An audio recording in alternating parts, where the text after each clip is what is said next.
Hey you guys, welcome to the channel. It's me, Kiapa. Welcome back to my tribe. Okay, you guys, so I am not sure how long I'm gonna be on here for. I just wanted to come on live for a few different, like really to make a video because I had made a video in a couple weeks and then I did I wanted to come update y'all on what I think about going back to a permanent position versus like me traveling. But I'm working. Hold on, I'm trying to get something to work over here, and it's not. Okay. All right. So now I'm good now. Okay. So yeah. So this video is pretty much is gonna be on me just sharing if I feel like traveling or if I like traveling or if I like full time staff, this full-time staff position. So y'all may or may not know this, but recently I went back to a permanent position, or I went to a permanent position after traveling for the last couple of years. And what I would say that I've learned, for one, is there is a pay difference. And because the pay difference is so significant in my eyes, I think that it's certain things that I just maybe not as willing to want to deal with. So, what I will say, besides the pay, when I was traveling, I would go to facilities. Most of the times, the facility was short staffed, and they was grateful and appreciative that we were there. Hey Jay, I know I didn't honestly get it. I was actually hoping you was gonna pop on here. I didn't see your email at all.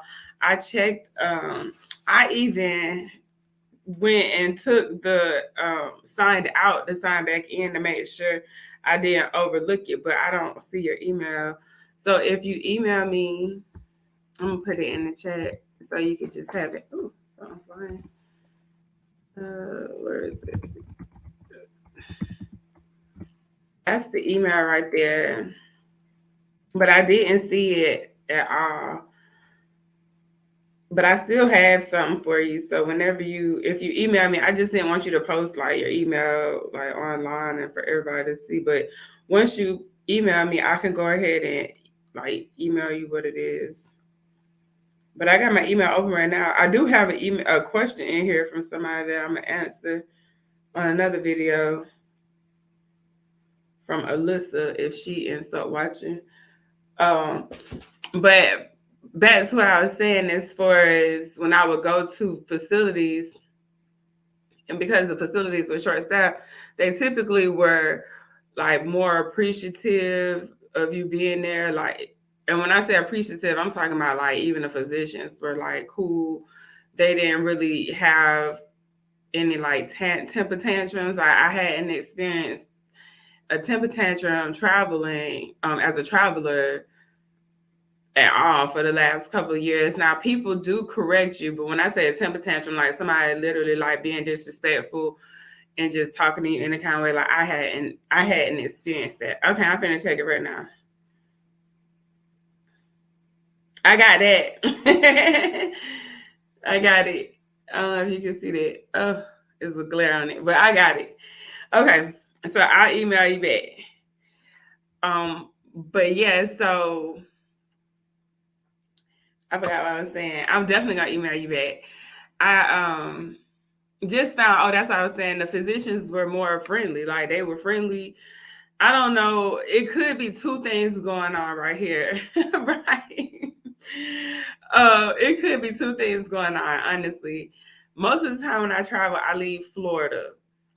I'm not in Florida, so I don't know if it's me being in Florida that I did notice like a little bit when I took a contract here.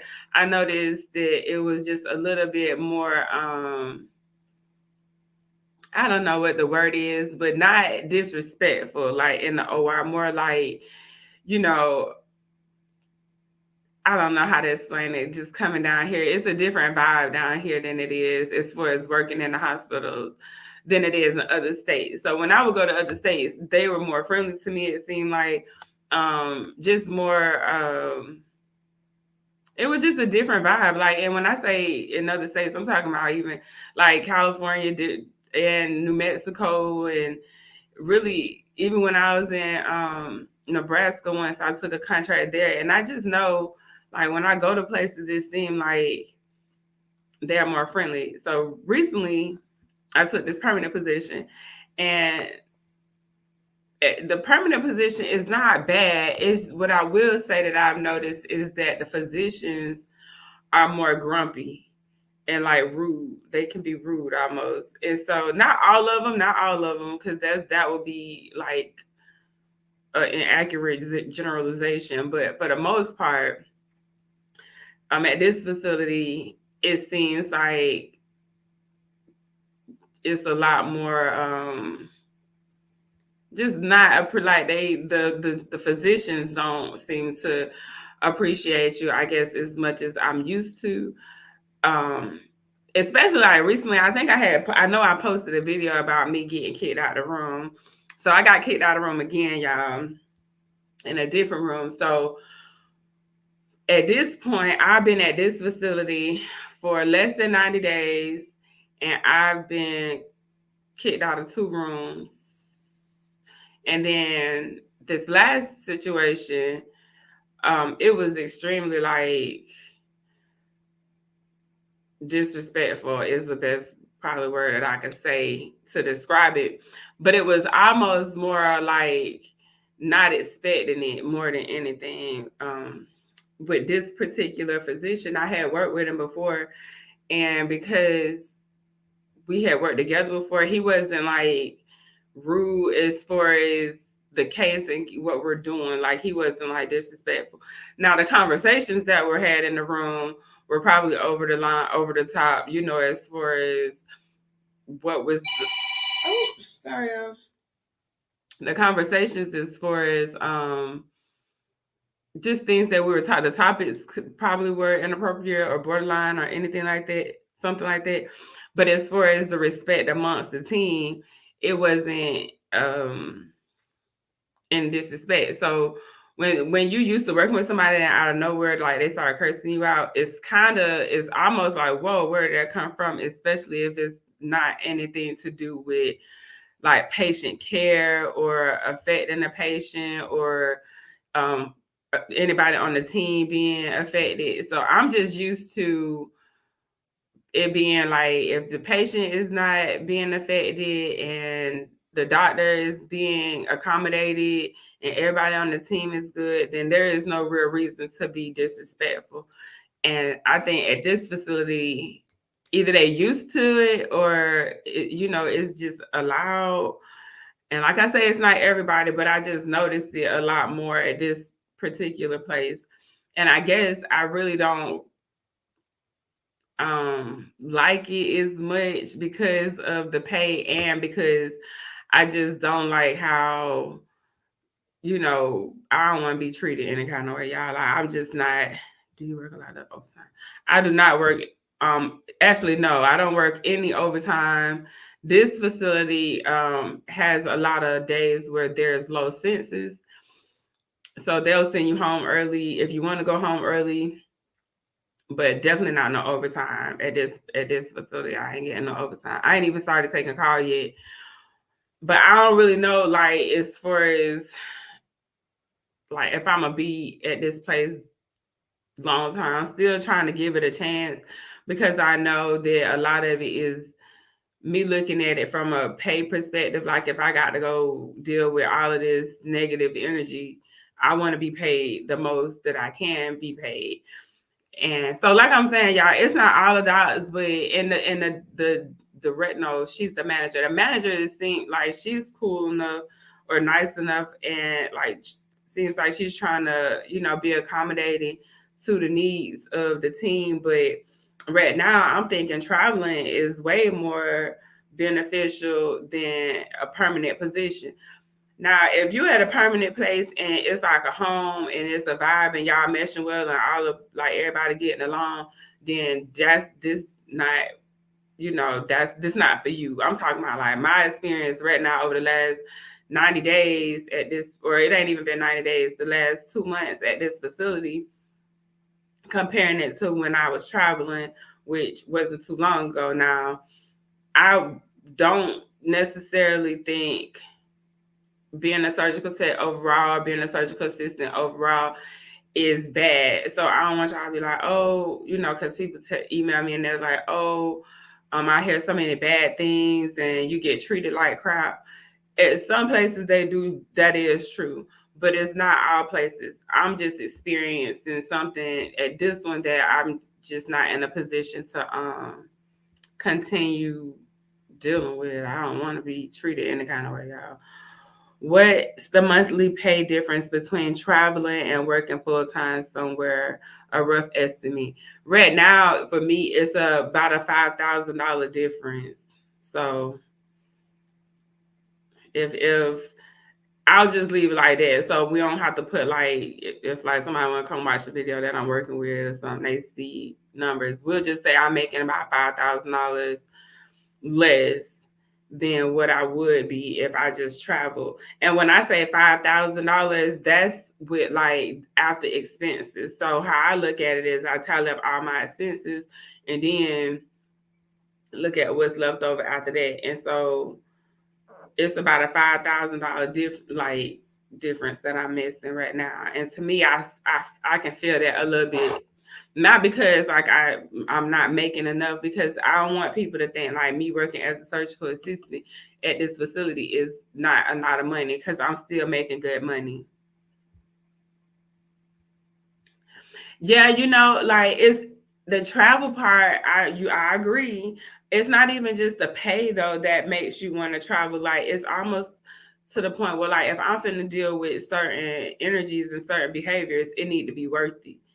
And I can come home, and this is another thing I wanted to talk about, but I want to make another video and not kind of put it all in this one, is having multiple skill sets. So like you don't have to tolerate the disrespect, because a lot of times in in the OR, some people have a superiority complex, or they like to exert like what power they think they have. And when I say think, like people think because they have certain professions or there's certain titles that they're superior. But I don't think like that. I actually know that since we're all human and we're all, created equally, that it doesn't matter what your title is. At the end of the day, your position doesn't make you superior as far as how you treat people. Like if you're in a leadership position, then okay, that's like, yeah, that's be a leader. But great leaders know how to communicate effectively with the team. And I'm just seeing, like, from what I'm seeing right now, and I'm basing this off of the last a couple of months at this facility, I'm just not seeing the benefit in being a full-time staff surgical tech first assistant. Like I'm trying to see it. Now, what I will say is I do get to come home at the end of the day, and I do get to, be around my family and friends.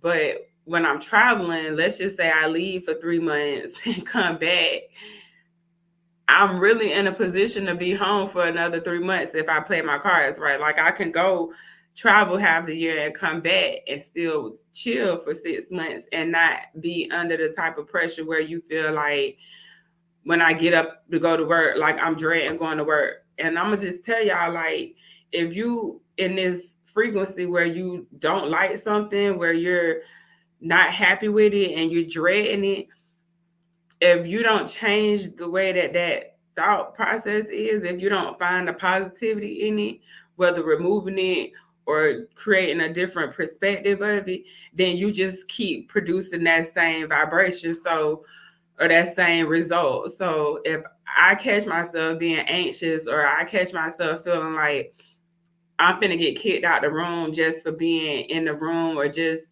like at this point, I really don't know what's going on. You know what I'm saying? Like one doc, the one who kicked me out, she didn't even tell me really. Nobody's telling me what it is.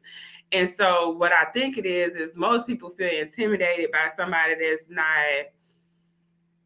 I'm not worried about losing a job. And it's not like to be cocky. It's just that I'm not worried about losing a job.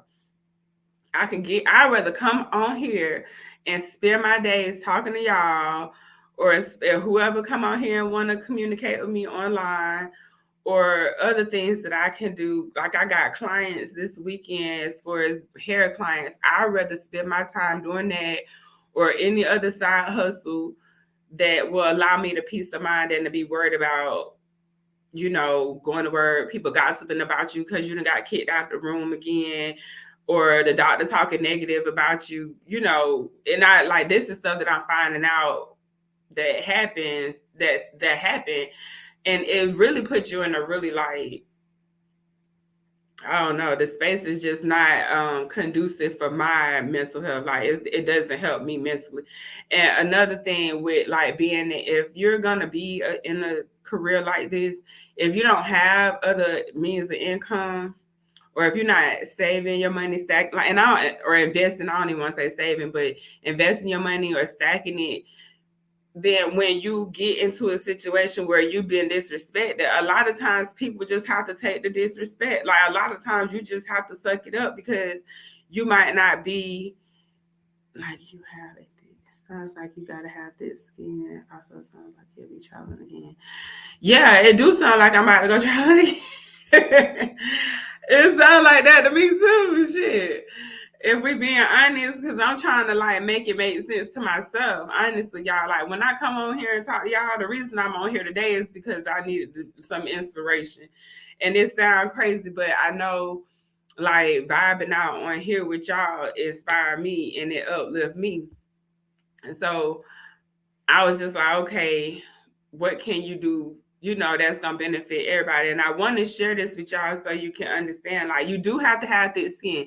I'm not saying to be like somebody say something to you and you just, oh, but it's still like boundaries have to be set. You still have to set boundaries. You still have to create some type of level of respect for yourself. And if you don't, then people will treat you any kind of way.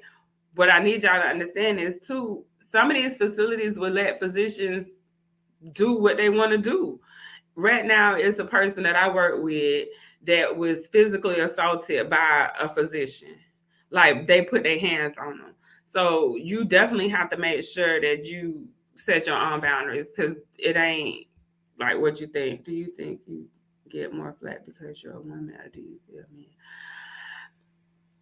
I'm a black man, just for reference. I don't know what it is. I think I don't know, because I can't say, it's hard to be like, I'm a woman or I'm a man, or I'm a black woman. Like I can't call it.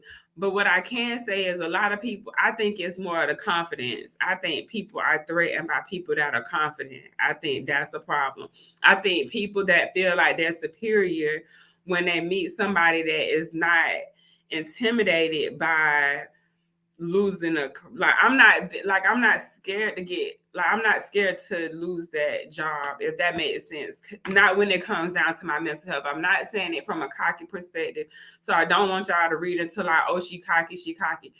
No, but I do have multiple other ways to create income, even though it may not be like, with being a surgical tech, I know I can go to work for 40 hours and get paid a certain amount on a certain time, at a certain time. Like, that's security for some people. And it seems like a good idea sometimes. But let's just say you go to work, you work 40 hours, and then you don't have no other skill set or no other means of income to support yourself, and you go to work and you get cursed out, or you get belittled, or humiliated. Like, let's just say that happened. Do you continue to go to work? Some people have to, because they don't have any other way to support themselves. I have created a lifestyle for myself where my monthly expenses have been lowered as low as they can go. I did this years ago just because I was in a situation where I had to create low monthly expenses. So if you create your monthly expenses lower, then you don't need as much money to live off of. So when people decide they want to hand you their ass to kids, you can just be like, okay, that's fine. I'm just gonna go over here and do this because I want my peace of mind. My peace of mind is way more important than somebody thinking that is acceptable. Adults thinking that it's acceptable to curse somebody, curse somebody out. Like I just don't. And I'm not saying curse at it's a difference between somebody using profanity while talking than somebody cursing you out, like directing that energy towards you. I'm just not interested in that. So when things like that happen, I tend to need some mental health recovery because I know if you allow people to talk to you like that over a long period of time, it will affect you. And if you don't have some kind of self-respect, then people will just handle you however they want to. Like they really will. And I'm not trying to y'all, I don't want y'all to think oh, she's, it's not that. It's just that, like I say, I've been doing this at this point. I graduated surgical tech school in 2006, y'all. Hold on. I think I got I'm going to show y'all my diploma. Is it right here? I'm going to show y'all my surgical tech diploma. Oh, that ain't it. So if I graduated school in 2006, and at this point, there is no reason for someone to feel I'm not gonna allow nobody to feel like they can just talk to me any kind of way. Like I'm just not going to. I've been doing this for too long, and I understand. And I've been to too many different places to know that you can communicate effectively with your team without tearing them down. And I want you guys to know that it's not okay for somebody to talk to you like that. Like I want you guys to understand it. Do not allow, whether it's at work or at home, it is not okay. Oh, hi, Mercy. Let's see. I understand. I volunteered at a shot trauma in Baltimore, and the ORs was extremely intense, and most of the hours. Yeah, it's not normal. It's not normal. Okay, here go my thing. Can y'all see this? This is what my surgical tech diploma is. Do we have a date on it? This one don't have. Oh, yes, it do. It's right there. July 19, 2006. There is no reason for nobody to feel like when we're talking about anything, unless it's creating harm to a patient. Like if you do something and you finna kill somebody or you finna really harm a patient or a staff member or something like that, then yeah, it might be like one of them oh, like a extreme way of correcting somebody, but you still don't have to cuss nobody out. Like that's not okay. Cussing people out is just not what we're doing. Do you think you're going through the military, having that boot camp experience help you have? I'm pretty sure having thicker skin, like I do look at the military, I do look at the operating room like it's a part of the military because it is very similar as far as the thick skin, the urgency, the high expectations under pressure. Like I will say that it definitely helped. But being in the military also taught me to have self-respect too, and to not be disrespected. And a lot of people don't realize this about the military because they think that you got to go in there and just when people talk to you, you just have to accept it. A lot of times when you're in the military, when I was in the military for myself, I'm gonna speak for myself. When I was in the military, I would never curse out. Like I done had somebody say what the F, what the fuck are you doing? If I was doing something that was dangerous. That's what I'm saying. If I did something that was, I remember being on a ship and it was certain things going on and you too close to certain, it was certain times where it's okay, that was understandable. for you to, talk like that because it was an urgent type of situation or it was dangerous. But when we're not in no urgent situation, and especially like what I'm thinking about for this last experience, we wasn't even doing surgery. We was literally draping. We hadn't even got to the surgery part yet. And like this person decided that spazzing out was the correct way to be. So what I came up with was to use that experience as an opportunity to share with y'all like the difference that I'm seeing between traveling and being a staff person. When I'm traveling, if something goes wrong, I got a recruiter that's gonna have my back. I got, it's more people that's gonna look out for you because they all have vested interest in you staying at that facility. So it's gonna be somebody on your teams, so to speak, right, to help you with whatever problems you having. But even me traveling, like I haven't seen doctors cursing out their staff. Now maybe somebody's staff that got cursed out. I'm not seeing it. I'm not seeing it. So to some people, they would feel like it's an overreaction to being cursed out. Like they might feel like, oh, that it's not that big a deal. But to me, it's a big deal because I feel like I have self-respect. Like I don't even talk to myself like that. Like my mom doesn't even talk to me like that, and people around me not finna talk to me like that. So if I was in a different position, oh my God, I'm getting tongue tied, y'all.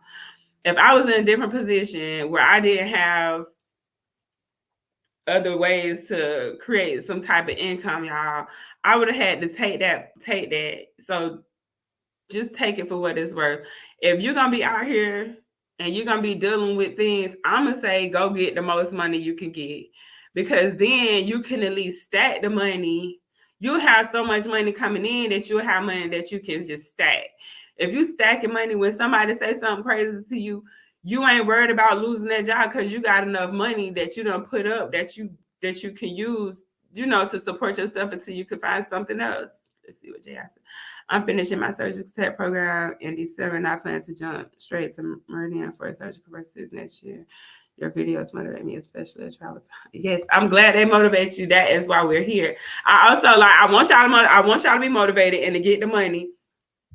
But I do not want y'all to let these people treat you any kind of way. Get the money. Keep your money. Learn other skills too. Like get the money. Get some of these skills. Get some of this online, this stuff. Like while y'all, if you're watching YouTube videos, if you're on Facebook and Instagram and TikTok, not only should you be consuming, you can consume it and be entertained, but learn how to use some of those platforms to create income for yourself too. So when certain things happen, you have some leverage. Like I just can't see myself being in a position where I feel like I just gotta take the disrespect. Like I'm not her. I'm not built like that these days, y'all. Like it's somebody out there that is. And maybe some of these hospitals should start doing like certain skills check, what's the word? Personality test, so you can see who you're getting. Because if you have a person that has multiple skill sets, their mentality is going to be different than somebody that only have one, because this person that has one is really trapped into this life of allowing people to treat them any kind of way. You know what I'm saying, y'all? Like, so traveling to me is going to be it. You're going to go to places, they're going to be happy you're there. You're going to make more money. You're going to have more downtime too, because you don't have to work the whole year, right? Like at this rate, I got to work 10 to 12 months this year to even make what I would make in 6 months as a travel surgical. Even if I was a surgical tech, I ain't even got to be a first assistant. Just if I was teching, I can go double my income and make 100,000+. If I'm gonna work 10 months, then I can make more than $100,000 in 10 months as a travel surgical tech. If I want to work 6 months and take 6 months off, I'm still making about $70,000 to $80,000 in 6 months. You see what I'm saying? Depending on where you go and how good the contract is and all that, and how many dependents and stuff. You got it, all the other stuff. But the point that I'm trying to get y'all to make is, yes, it's difficult being in the operating room. Yes, you should have thick skin. Yes, like when I got cussed out the other day, y'all, I ain't even say nothing. Like I was just like, literally, for one, like I said, I was shocked, and for two, I just let them keep going. Have you been picking up? No, I ain't pick up none. And I was going, that's what, so I got a list of stuff here since, like, I got a whole bunch of videos that need to be posted. But I have not, because I took the full-time job at the facility. So I hadn't been picking up the shifts on there. But they definitely, that's another thing too, that if it's more than one place, it's more than one place hiring right now. Let's understand that. But I'm not gonna be, I wouldn't say for me, I'll be jumping from place to place, but I will be still picking up shifts on these websites, or maybe a travel assignment or something like that. I was thinking about if I can find a travel assignment, maybe to Panama, like my auntie in Panama, I might see. But I don't know if I want to go yet, y'all, because I really was trying to stay home and just make sure, like, see if this will work. But you can't, like, I'm not gonna force anything. Like, a lot of times what'll happen is we'll just keep seeing red flags and then looking past the red flags, and then one day you just like you can't take it no more, and then that's it. So I have not been picking up shifts on CareRev or Medley, but that's an option. And I was just talking about them to my coworkers. A couple of my coworkers was looking for some extra income and things like that. So I was like, hey, you can hop on there, and if you see some, it's more money than what the hospitals is paying, but it's still $10.99, so they got to look at that. But I think traveling is gonna be the better option. I'm not saying everywhere is bad though, y'all, because you might find somewhere and it might actually be working. It might work for you. Like, it might be a good fit for your personality. It might be, but don't automatically assume that when you get a job that you're going to be at that job forever, because you never know. You just never know. And I want y'all to be prepared for just whatever could happen. The best way to prepare, I would say, is to make sure that you have another way to make money. Even if you're doing food delivery, if you get I'm not saying that you can live off of it, but if you could do a couple hustles and get some money together, that'll cover your bills and that'll give you enough money until you can either find a career, find a job that's going to work for you, or find a location, if you're a surgical tech, that's gonna work for you. But if you allow them to talk to y'all, if you allow people to mistreat you, you'll be mistreated. And this goes like for traveling too. But with traveling, like I say, if they have you there and if you get like abused verbally or anything like that, it compromises the contract. And if you say I'm being abused, or I'm being, bullied, or anything like that, harassed, anything like that, if you're on a contract, they're going to get to the bottom of it. Because if you decide that you want to quit, it's because you are in a hostile working environment. You see what I'm saying? So you got a little more help. I'm not necessarily going to go to human resources at the facilities because I already know how they set up.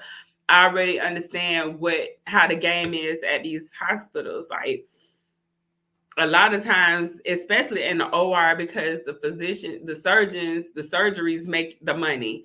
So if you making money for the hospital, a lot of times some of the stuff that you do might get looked over because you bringing in millions of dollars. You know what I'm saying? So if the surgeon bringing in millions of dollars and you got this tech that's over here complaining, a lot of times nothing's going to happen to the doctor a lot of times. And what'll happen is they'll remove the tech from the room, even though the tech might not be the problem. It could be the doctor that is just like on some narcissist superiority type like complex. A lot of times people really feel like when they in certain positions, and it's bred into like, it's almost like a cultural thing for some physicians. I'm not saying all, because the newer ones seem kind of cool. Like the younger physicians, some of them seem fairly like normal.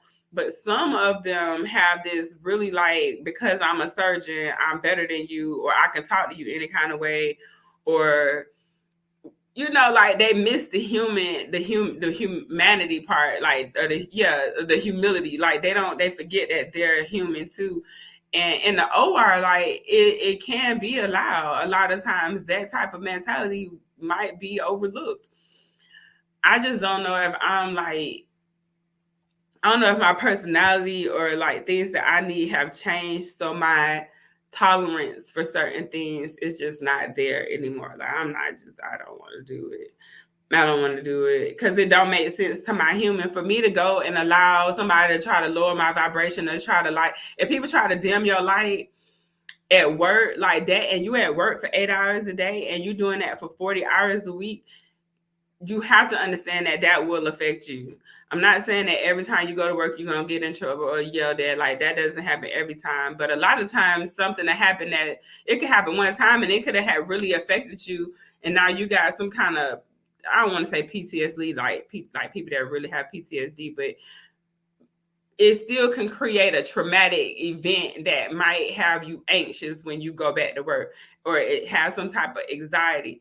And anxiety is like still a mental health issue. And so you have to be careful with your mental health, because at the end of the day, your mental health, like, people depend on you to be sane. Like if you're have a family or anything like that, people, they depend on you. Let's see, Mercy say, Mercy, that's very true. Thank you for the motivation. I just found your video yesterday. Would you say that this is a good career for someone with little kids who usually work overnight? I think it is a good career. I'm not gonna even lie, Mercy. I really do think it's a good career. I just think with little kids, it might be hard because you're gonna have, well, overnights. If you can find somebody, if you got help watch with the overnights, it might be better because you don't have all that like extra stuff going on. If you work a night shift, then most of the administrative team won't be there. Your kids will be asleep.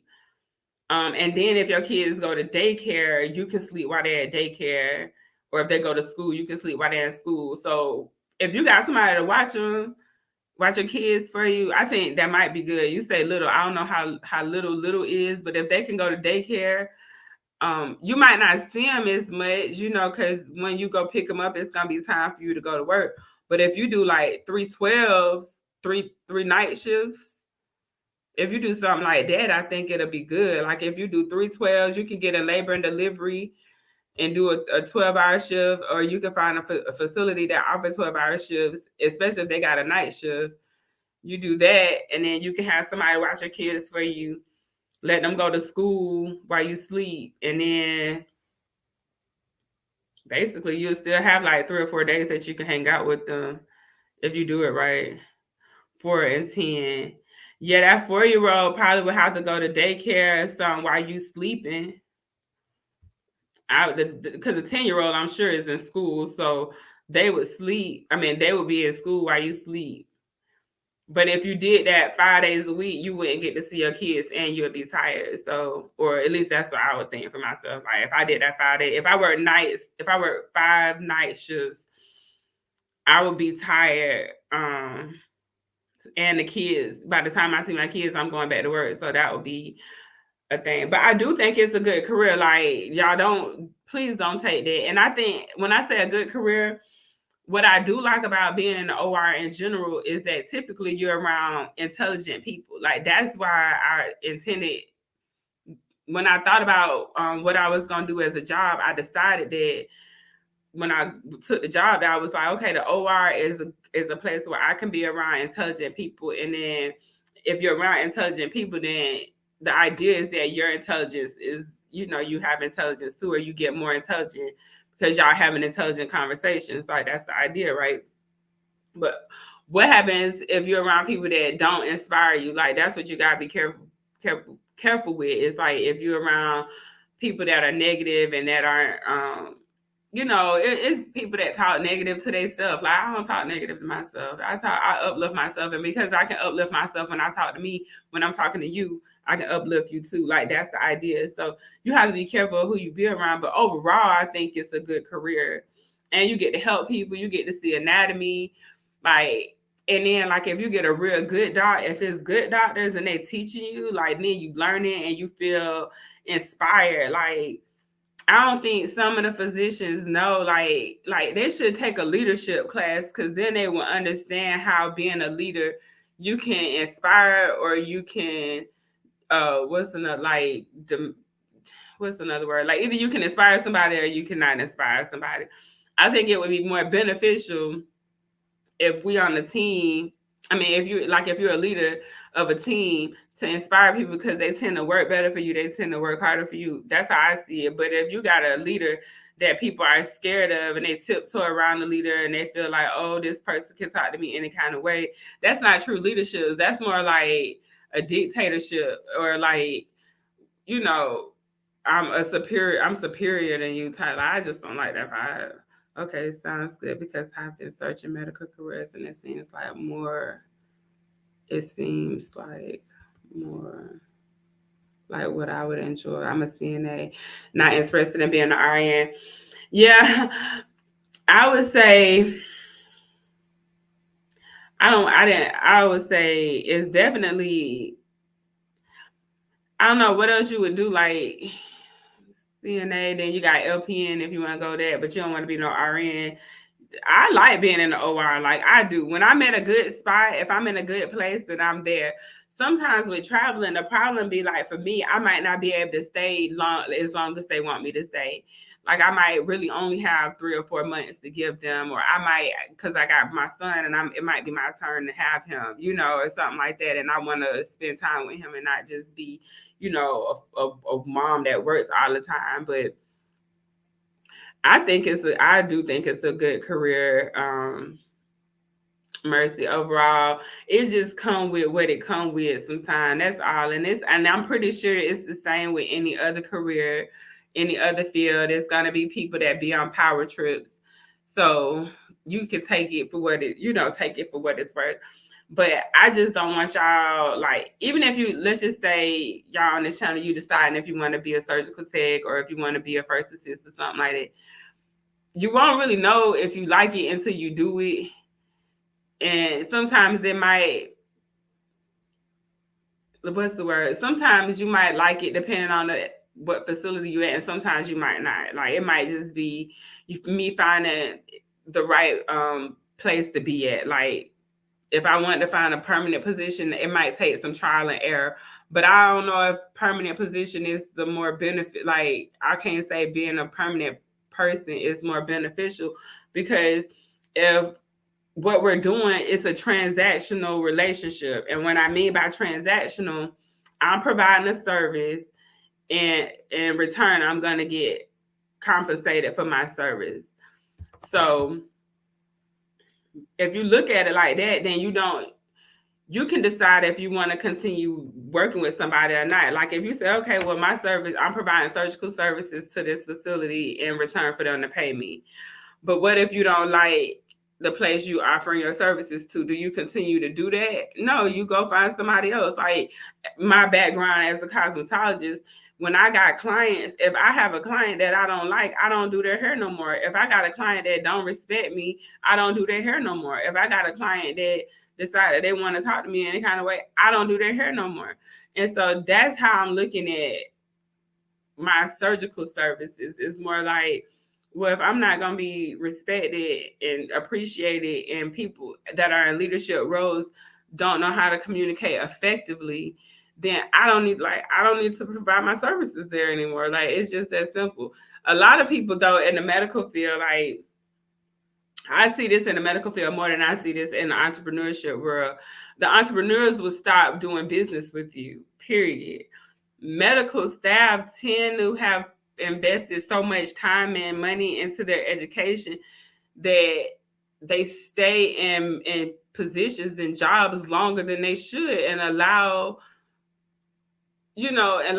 basically just allow to be treated themselves to be treated however, because that's a mentality, like, in the medical field. And I'm not saying it is a good one or a bad one, but I just know, since I've been straddling the fence of both of them for so long, trying to figure out where I really fit in and where I don't fit in, I see entrepreneurs having the power over their own lives to decide who they will work with and who they won't work with. Medical professionals typically don't, and a lot of medical professionals don't think as an entrepreneur. They think one, like a lot of people think one way. And I can say this because when I go to work and I start talking to people about at-home businesses, and like they talking about their taxes, and I'm like, well, if you had an at-home business, you ain't paying them kind of taxes because it offset your taxable income is offset by your business. And what we know about being in America is that ownership gets priority. So whether you're a homeowner or a business owner, you get benefits for both of those. You get penalized for being a renter or a work employee. Like you get penalized for that. Now, it's ways around it. It's gray areas. So like if I rent, so but because I have an at-home business, even though I'm renting, I still get money on the back end. Oh, let me see. That's very true. It's like forgetting your worth a bit. No, it's not even a bit, Mercy. It's like forgetting who your worth, period. Like, period. Like, it's almost, and it sounds dramatic, but you know how people be like, they sold. Like, sometimes people don't realize it because we've been taught, like, oh, you need to be a good employee. You need to go to work. Da, da, da. You need to go to school for this amount of time, get this kind of job, live this kind of life. But nobody's saying, like, okay, yeah, you can go to school if that's something you want to do. But if you take the next, let's just say it's going to take you 2 years to become a nurse. And it's going to take you $20,000 to become a nurse. 2 years and $20,000. If you took the same 2 years and $20,000 and put it into some kind of, it could be anything like at home, like any kind of business, any kind of at home business, online business. And I ain't going to even start going down this path too much with y'all. But if you go and put that money into that, it'll benefit you better because you will have more leverage over your life than if you go and you put $20,000 in 2 years of your life and being a nurse. And the only thing you can do is go to hospitals and work as a nurse, or you got to go be a nurse practitioner and you can go get your own practice. But if you take that time and learn different entrepreneurial skills like marketing, digital marketing, how to do like just anything, I'm just throwing out things because, and I say marketing a lot because I know that's like it's, if you're gonna do any business, like you're gonna need marketing skills, and I like marketing, but because I like business. But if you don't have a sense of worth and you get caught up in this employee lifestyle, you basically sometimes it'll seem like you selling your soul. You're gonna be doing stuff that you don't want to do. You're gonna be grumpy, and you're not gonna understand that when you think about you don't want to go to work, that's a negative thought. Like if you think like, oh, I don't want to do this, oh, I'm miserable, or I'm dreading this, you feeding into your negativity. You're giving yourself more negative energy. So you got to create these lifestyles where you can do what makes you feel good. Like when I was going to work, if I feel good about going to work, then I'm cool with it. But when I start feeling anxiety, or I start feeling like I'm not appreciated, or if I start feeling like, people think that they can be disrespectful and it's gonna be tolerated, like absolutely not. Because I know that if I allow that to continue, I'm gonna just keep going deeper, deeper, deeper down that pathway. Like we gonna nip this in the bud. Now I'm good, you good. We could just go our separate ways and call it a day. Like that's kind of how I see things. Like it don't have to be, you going to work and being negative. Like I don't want to go to work and be negative Nancy. Like if I can't go in there with the same positive attitude that I've been going in there with, then we on like I don't. Or if I can't have the same positive attitude that I have when I come home, or maybe it's not the same because when you're home, you're more comfortable. But if the positivity gets lowered because I'm going to work, then I really need to reassess my whole life, because it's more important to have some kind of self-worth than it is for your job. Like that job don't mean nothing. If you're not the best version of yourself, then like the people that you're around, your kids, your family, like you're not the best version for them either. So if I allow somebody at work to talk to me crazy, and then I got to come home and be a mom, and I got, fur babies in here, but I'm irritated because I don't let somebody talk to me any kind of way. now I'm home bringing that same energy. Like, no, we're not doing that. I don't want to do that. I know what that look like. I don't advise y'all to do that. I don't advise it because your overall well-being is not worth it. But I do think traveling, I only say traveling, y'all, because I feel like you get more money and you get more downtime. So if you're gonna do it, then do it like that.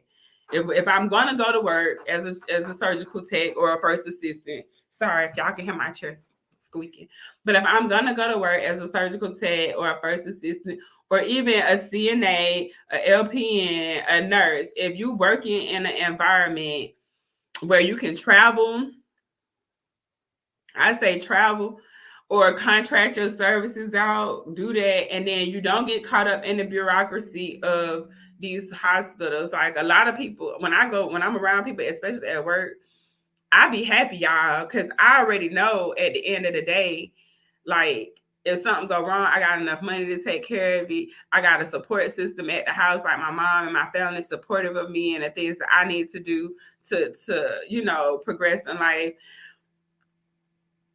If all of that, like I worked on that, like that wasn't given to me. Like you gotta put in work to have these, like to be, what's the word? Like to remind yourself of your self-worth. Like I had to create an environment around myself to maintain to maintain positivity. Y'all, I am straight tongue tied. Like I can't even talk.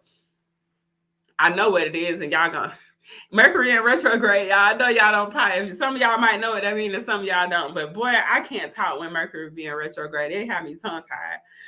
But I just want y'all to understand, like, the importance of self-worth, self-empowerment, self-love. And if you're gonna be out here traveling, I mean, if you're gonna be out here working as a surgical tech or a first assistant or really anybody in the medical field, then just go ahead and go traveling so you can have the money and you can have the time that you need to be the best version of yourself that you can be, because that's what is more important. It's not gonna be no job that's gonna be more important than to sacrifice your self-worth. Just can't talk today. Oh my God. I decided to go live on a day that I can't speak. But yeah, for me, y'all, I don't know how it's gonna play out. Like I can't call it, but I can tell you what I'm thinking today, and what I really would like to see is more of this, like me interacting with y'all. Like if I could really create a lifestyle where I could come on here and not even could, really can just see the benefit of posting every day, just coming, going live with y'all for about 30 minutes to an hour, chopping it up, sharing the experiences. I just don't want y'all, because most of y'all like the next group of surgical techs, surgical assistants going into the game, have enough money or skill, like ways to create money, multiple ways to create money, so that you can have your self-worth. Like you can keep your self-worth intact. You don't have to be allowing people to talk to you any kind of way. Like don't do that. And traveling might be the best version of self-love and self-care if you're gonna be a surgical tech. And when I'm saying it like that, I mean because of the money part. Hey Janelle. How you doing? Oh, there you go. I ain't stand. Well, I'm finna say I ain't stand alone. I was on here just talking about just how I was feeling about traveling and this permanent position. I don't know about this permanent position, girl. I don't know about this. I don't know. I don't know about it, but it's all good though. I was just really just sharing. I really want people to have more than one stream of income. Like that's really huge to me, because I feel like if y'all had more than one stream of income, if we all had more than one stream of income or more than one way, so let me see what she say. I'm good to see you. Hey, you're so used to traveling. Probably. That's probably what it is. That's probably, it could be. I just know that they're nice. Like a lot of times I don't deal with certain things, and maybe I don't mind them. I know I'm not dealing with what I just recently experienced. I haven't, like, and so I was just telling them how the other day I got kicked out the room after being cussed out. And so I was just like, we ain't, so they cut. So nobody really talked to me about it. So I had to take, I needed some mental health time. So I'm on mental health. I took some mental health days because I ain't with the disrespect at all. I ain't with it. So I'm thinking about it because traveling, like I was telling them earlier, traveling for me just allows me the money, the freedom, and most of the time where I go to places, they grateful for me being there. They, they nice and stuff, and so I like that. I don't want nobody, don't be mean to me. I don't talk. I can't really handle it like that these days. And it ain't even like I was saying. Like some people, we have to know. Oh my God, we know that in the OR you have to have tough skin. Like that's kind of like a given, but it's also levels to like allowing people to not disrespect you or make sure you got your make sure that you're being self-respected and you got healthy boundaries in place. That's what I was trying to say. But yeah, that's what I got going on, girl. Oh my God.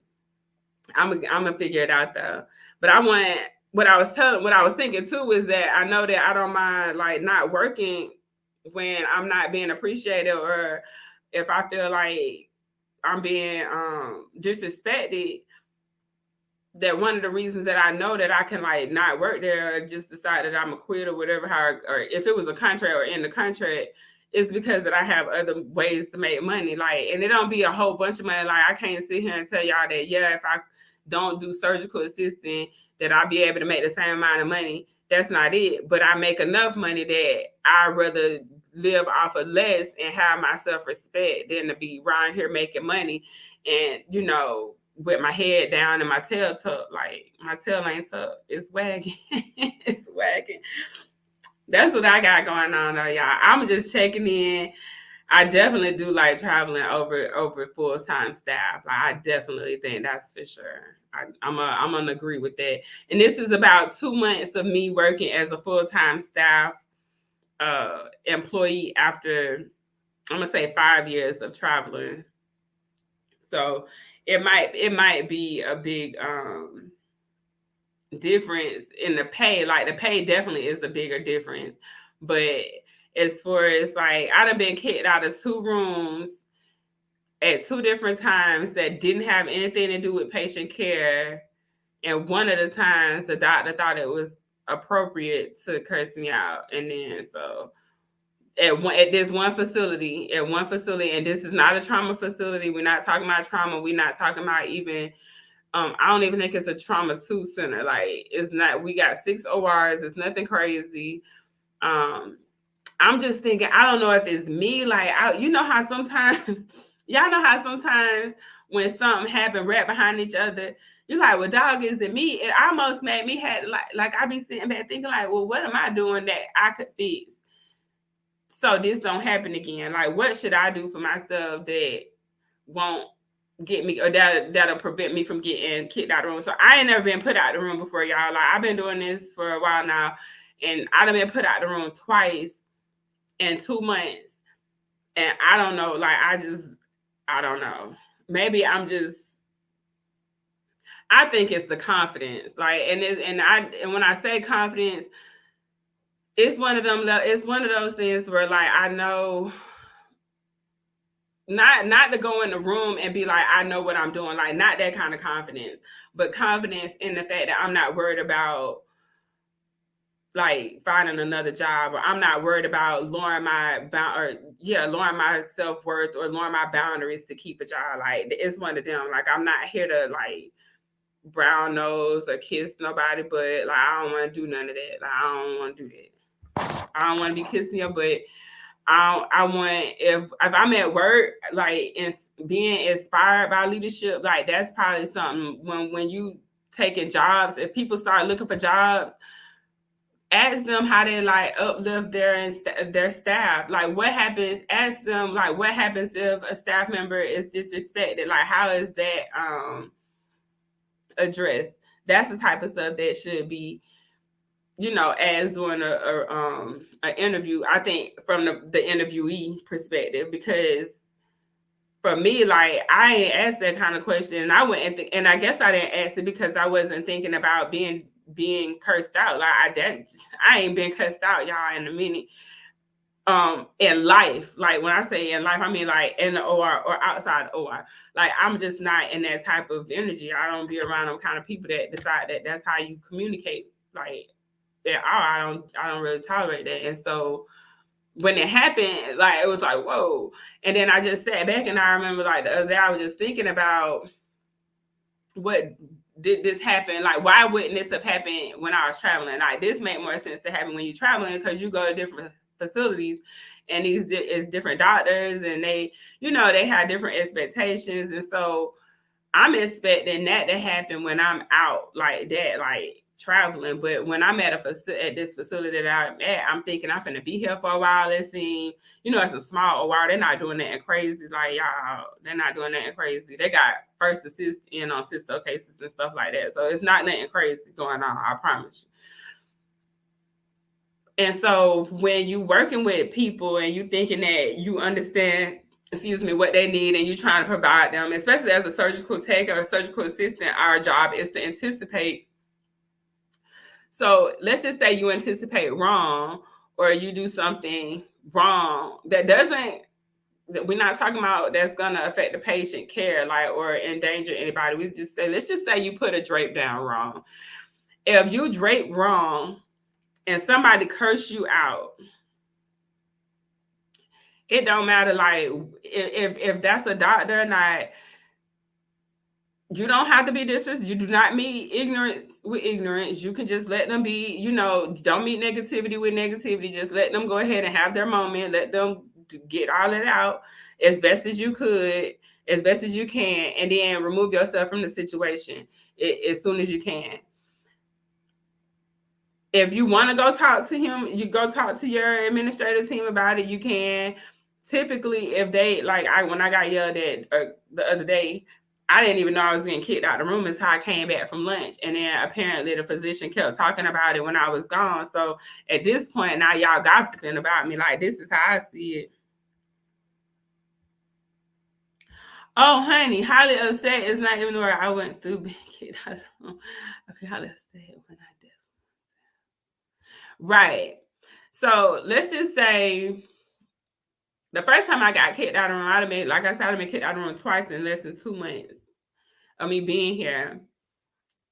The first time, the physician didn't even say nothing to me. The front desk called the room and then had me come out the room. So when I go to the front desk, I ask, what happened, right? Like, well, what's up? So don't nobody got no answer. Like, not we got this like look of the deer in the headlights, like, I don't know, nothing, you know. So it's that. Like, so you put me out the room, but she didn't say nothing. You like nothing. All right. So that's the first time. So now I ain't in her room no more, which was fine because this particular doctor had kicked out another first assist the week before. So now I'm thinking she feeling some kind of way because the person who she kicked out was my preceptor. Like he was precepting me. So I'm thinking like she don't like neither one of us now, but I don't really know what it is at that point. So I'm not thinking nothing about it. So the next time, so a couple days ago, I get kicked out of the room. We ain't even started the case yet. And this was with a physician that I've been working with for the last 2 months. And he actually was like, this is the problem with something. He was cool, y'all. This is where you got to be careful because some of them be faking. He was cool. Like he was cool. The conversations is going to be completely inappropriate and not borderline. They're going to be over the line. Like this is the environment that he's setting. Like that I'm assuming that he's setting like this is safe space. So this doctor knew I had got kicked out the other room. And so it was a joke in our room. Now, like, I would say, you know, I'm not going to say anything so I don't get kicked out. He's like, I'm not going to kick you out the room. Basically, he was just like, I'll never kick you out the room unless it has something to do with patient care. So when this same doctor comes and we draping a patient and like now you spazzing out over draping, like, and I ain't talking about spazzing out, y'all. I'm talking about like F-bombs and what the fuck and all of this, like, but you talking to me. I don't even realize you talking to me because I thought it was a joke. Like I thought he was joking about something, but because I could hear him, but I couldn't hear him. I was doing something different. So when I realized he was upset, I was like, oh, you upset? Because now I didn't know. And he's like, I set the fucking tone, da, da, da. So you feel like that's how you want to talk to me. So now you still, like, now you see I'm not saying nothing. You know that I'm not saying nothing. You want to keep antagonizing me. You want to keep poking at it. Now you think it's funny. Oh, she's not going to talk to me the rest of the case. Oh, da, da, da. I'm not saying anything, you guys, like, because I ain't used to bipolar people. Like, if 1 minute you one way and you start acting another way, I'm really going to think you mental, because I don't understand where that energy just came from. Like, 1 minute you joking about your recent vacation, or what we was talking about, something like you went to Miami for a holidays, wedding or something. Like, anyways, you telling us all this is a joke in the room, and next minute you cussed me out. My relief was in there to give me lunch, and when I get lunch, I go to lunch. I was finna leave and go home, y'all. Like, that was the thought. Like, I'm out. Like, I'm not finna deal with this. So instead of me just going home, I decided I'm gonna go to Subway. I'm gonna go eat a sub, because that's like, the girls at Subway show me love. They be funny. They be having it. We be having fun over there. Go to Subway. I call my mom first, because I'm like, man, I need somebody to talk to real quick. My mama don't answer the phone. I call my auntie. My auntie talks to me, but I don't tell her what's going on. I'm just talking to her so I can feel better, right? Like, I just like, okay, I feel better. So I go back in the room. I go back in the hospital, and when I get in the hospital, the first thing they met me with was, so I want you to go to another room, basically. And so I was like, what, did I get kicked out of another room? And so she was like, yeah. And then I was like, well, what was said? Like, what happened? Like, and I met yet again with, I don't know. And I was like, well, who said it? And so now you saying you don't know who said it. But then as soon as I go, she wanted me to go do something else. So I went a different way. So when I went to do it, I see the person who told me to go to another room went straight to the person who told her whatever they said. And then, so now I'm looking at them like, y'all lying. Like, I don't trust nobody, because I know you lying now. So whatever was said, girl, over draping a patient. And I'm saying, it wasn't even a drape. We talking about a towel. We talking about toweling out. We ain't even talking about draping. I know a part of draping is toweling, or I was toweling out this patient, and I did it wrong. And then his aisle band was messed up, so he had a fucking meltdown. Like, it was like a temper tantrum. Like, you took a candy bar from a kid, but you really, like, I was lost. Completely lost, because take in mind, this was the cool doctor. This was one of the ones that were supposedly cool, that, not so much cool where you can mess up his case. Like, I wouldn't dare like do anything to jeopardize a patient or create, any type of contamination or anything like that. But when you talk to somebody 1 minute and then the next minute, y'all, it was just baffling. But to me, like, at the end of the day, you pull me out the room. Now I feel like, okay, I just don't trust them. You know what I'm saying? Like, I just don't trust them. That's really what it boils down to. Like, I just don't trust being in that environment right now. And so that's what I'm trying to figure out, like, what play out, what's my play right now? Like, I don't know.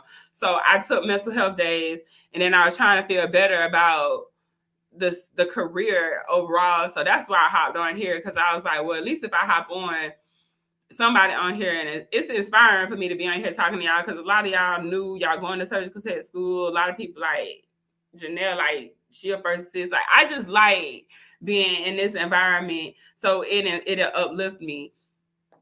But I'm telling you, I was talking to somebody the other day, and they scared of losing their job, or like they'll rather deal with some of the stuff, that the disrespect or the lack of leadership or the, like, non-effective communication, like, they can deal with that. I just don't know how to, because I'm so used to like either traveling or coming in here and like creating some type of content that's gonna help me build out the type of bit. Like, my idea is, most of y'all know, it's like to basically be a full-time content creator. Like, that's, to me, that's gonna be dope. That'll let me create the lifestyle that I would like to live, where I'm able to monetize my hobbies, monetize the things that I enjoy doing. So that's what I'm working towards when I say like being a content creator, is creating money, income streams around my hobbies. But if I wasn't already creating like some kind of money, I would be okay with people talking to me. Like I would have been okay with it because I would have felt like I had to. Like I would have felt like I gotta stay here because I don't have no money or I ain't got no other way to make no money. That's what I'm thinking too, Janelle. That's what I was thinking earlier. I was like, and I probably said it at some point, but I was saying that too. Like I can't say that this a bad career. Like I won't never tell nobody that this a bad career because that wouldn't be my truth. But this might not be the fit. Like this might not be the spot, and that's the truth right there. And it's all good. Like I don't feel no kind of way about it. It's just I just wasn't expecting to be like disrespected or like I ain't been cussed out. Like that was like whoa, because I know that you can communicate with me better than that, and I know that I'm confident enough for you to communicate with me better than that. And so if it's not gonna be like, it's one of them things where like, yeah, I sent an email, yeah, I let whoever know needed to know, but on the back end I'm looking at it like, all right, well, I got 6 travel recruiters in my inbox right now that's offering me twice the money, and I don't have to deal with this. Like, and then with traveling, I got a recruiter, like I was saying earlier, you got a recruiter on your team too. You got people that's gonna be more like advocate for you because they got vested interest in you being at that facility. So if I call my recruiter and be like, man, this doctor did this, and that, it's gonna be more of an uproar because now she's gonna let her account manager know what's going on. The account manager is gonna talk to, like, it's gonna be more of a I guess repercussion. It's gonna be more repercussions because, like I say, the travel agency has money invested in you staying at that facility. So I think for me right now, like when I look at it, do I think traveling over full-time staff? Absolutely. Do I think traveling over full-time staff because you're appreciated more? Absolutely. I know a lot of people probably feel like, well, if you get, I would have preferred to find a spot here that I could I would have preferred to be at a permanent position here if it fits, but it's not fitting. I see you back to traveling in 6 months. I don't know. We gonna see. We gonna see. I'm just working through it right now. I'm just working through the whole like what's my play, because I already had a plan, and I could still work my plan. It's just I might have to rearrange it a little bit. And if I do want to go travel, I'm gonna have to see like how that fit in. I'm gonna have to just see how I fit in because the idea was me to be at the house for a little while. So I don't know, but I'm gonna tell you what ain't gonna happen. What's not gonna happen is me being in situations where I feel like, and I don't want nobody else to be in no situation where they feel like they gonna allow people to mistreat them just to keep a job. Like that's not self-love, that's not self-worth, that's not self-care. So I looked up self-care, y'all, and the definition, hold on, let me pull it back up. The definition of self-care is like the practice of, hold on, let me see if I pulled it up. Let me see. I'm gonna try to show y'all. Where is it? This the big part. Like a lot of people don't practice self-care, and we gotta practice self-care because it's way more important than what you realize. Why won't let me? Yeah, I be trying to learn how to use this thing. It won't let me. Oh, because I'm being special. Let me share my screen. Okay. She's low. So when you talk about being like, if you're gonna be in this operating room and you're gonna be hold on, y'all. If you're gonna be in the operating room, you do have to have tough skin. That's what I was trying to say. But you can't think that tough skin means allowing somebody to talk down to you. You can't think that self-care self-care means to allow people to belittle you. Why it ain't coming up? There you go. The practice of taking action to preserve and improve one's own health. And then when I went, yeah, this the part right here, the practice of taking an active role in protecting one's own well-being and happiness. Could y'all see that? Yeah, y'all could see that. So if we thinking that going to work and allowing somebody to talk to you any kind of way just to keep the job is okay, then the problem with that is you're not practicing self-care. And if you don't practice self-care, then you're not the best, you're not gonna be the best version of yourself. At least that's how I see it for me. Now I'm not telling you what to do for you, but I'm seeing it like that. So at the end of the day, I do believe traveling for me allows me to have more self-care because I got more downtime and it gives me more money to do things faster. Like I get more money faster. You get, if I'm gonna do the same job, I'm gonna do it. I'm gonna get paid twice as much to do the same job. I'm gonna be appreciated more. I'm gonna have more downtime, and I don't have to worry about working 12 months or 10 months out of the year. I can work 6 and still make what people be making in 8 to 10 months if they was working full time. That's what I'm saying, y'all. Like I just don't see it, but it might be a facility out there that's, you know, my home, but I just haven't found it yet. And so maybe traveling is one of them type of jobs too. Like if you're looking for a forever job, like maybe traveling might be the best place to go find a forever job until you find something that till you find something that you like, then you could just start traveling instead of that facility if that's what you want to do. But for me, like I just think it might be beneficial for if I'm an employer, if I'm a hospital, I wouldn't want people probably like me to work there because I want somebody that's worried about losing their job because then they might. I'm just thinking out loud right now. But if you hiring people that's worried about losing their job, then they gonna stay throughout some of the like, you know, abuse, we'll call the verbal mental abuse, because it is abuse. If you at a facility, it's still abuse, y'all. Like we're not gonna sugarcoat it. Like you can't be in there letting people talk to you in any kind of way. That's verbal, mental, and like, yeah, verbal and mental abuse, like period. You can't just allow that to keep happening to you. So if I'm looking at it like I'd have been here 2 months and I'd have got kicked out of 2 rooms and I ain't never been kicked out of a room in the last 16 years, like this definitely not the facility for me at the end of the day. Now, what do I do? Do you quit? Do you like, how do you like, what do you do? You just, so for me, I'm gonna tell y'all what I did. I took 2 mental health days, and then part of these mental health days, I was reassessing what it is that I want to do with this particular facility. And so I emailed them. I let them know, you know, like I'm not going to be there and all that stuff. I didn't just not call. They know I'm not coming. So I didn't go. And I sat home and I started writing out like the pros and cons basically of working at this particular facility. And the cons is outweighing the pros right now. And it's sad because I wanted to like it here because my commute is really good. Like I got like a 10-minute commute on this like toll road.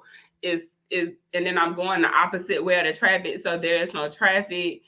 It's a small facility. The cases aren't really that complicated.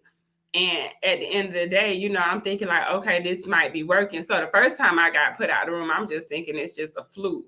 But the second time, it's just like, this can't be no fluke. This might be something that you need. This might be something that you really need to kind of like pay attention to. So what I know is that this facility, and I don't know if it's this administrator, this team or not, but I do know that they had a physician there that was allowed to put his hands on the staff, on one of the staff members or 2 of the staff members, because those 2 staff members are still there and they talk about it like, yeah, this happened. And it was allowed to happen. And also that physician was verbally abusive. The funny thing is I met that physician at another facility, y'all, and I was ready to leave. I remember, and I don't know if I made a video about it or not. I don't think I did, but I remember going to the facility. It was through CareRev.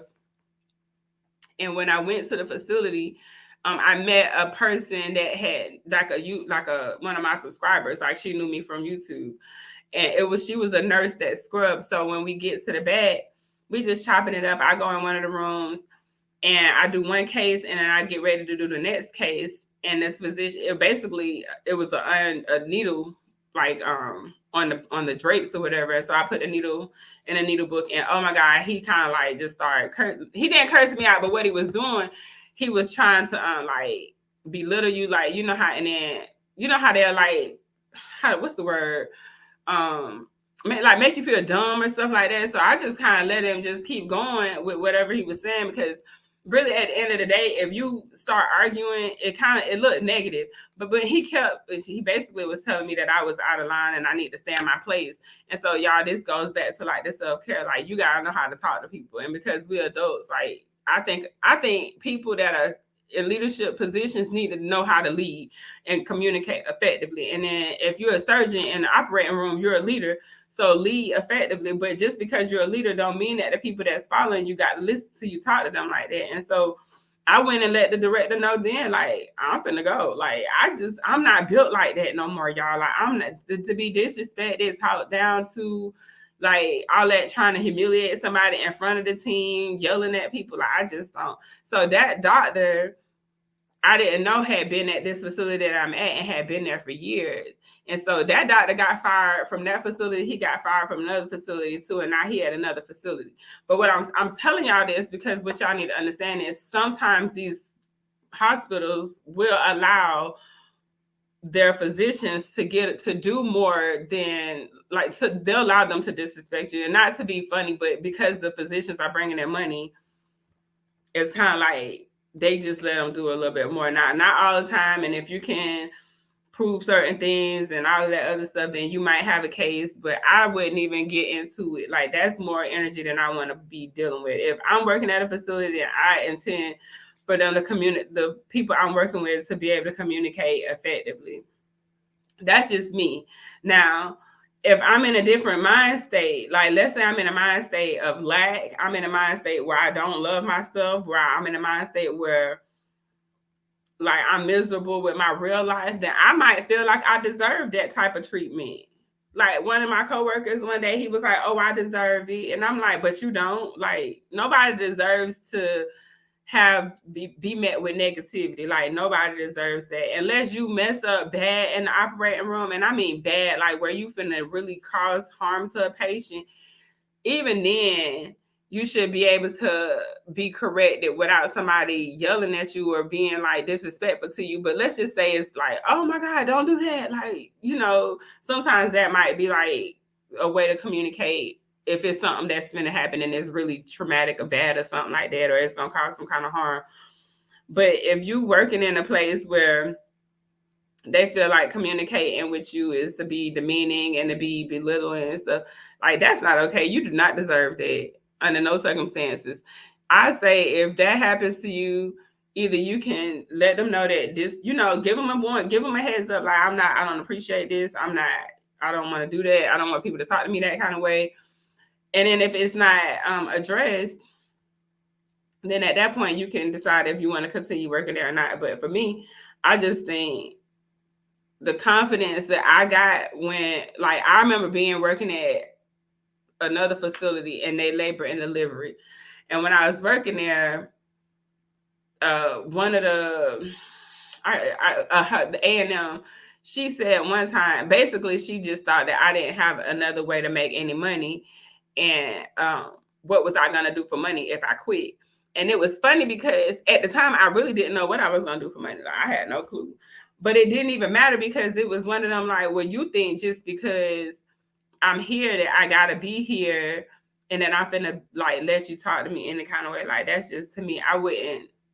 If I allow if I allow people to talk to me in any kind of way just to keep a job, then that's not like, that's a reflection of my self-worth for myself. Like, that's how I see it. So I just want y'all to understand, like, I ain't saying to be quick to be soft. I'm not saying that to be like a crybaby or every time somebody say something to you to just have go to the administrative team. If somebody harassing you or if somebody do something to you, you can go tell them if you want to. But I think at the end of the day, it's going to be something that you need to work on within yourself. Like, it's not going to be, oh, I'm going to go tell my manager what happened and think that my manager is going to understand how it made me feel when that happened. Like, no, you got to go check in with yourself, so then you can make a decision. You can make the best decision for yourself. If somebody disrespects you, if you allow it, then you're allowing the disrespect, and it's gonna happen again. I can guarantee you that if you allow somebody to disrespect you one time, it will happen again if you do not set the boundary.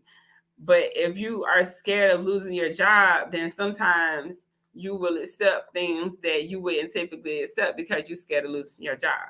So to avoid being scared of losing your job, it's a couple things you can do. You can have multiple streams of income. You could be anything. You could, like I say all the time, you could deliver groceries. You could be what is it? A customer service representative online through what is it called? Arise. You can do it's just a lot of side hustle things that's out there that maybe not make you the same amount of money as being a surgical tech, but it might give you the self-worth.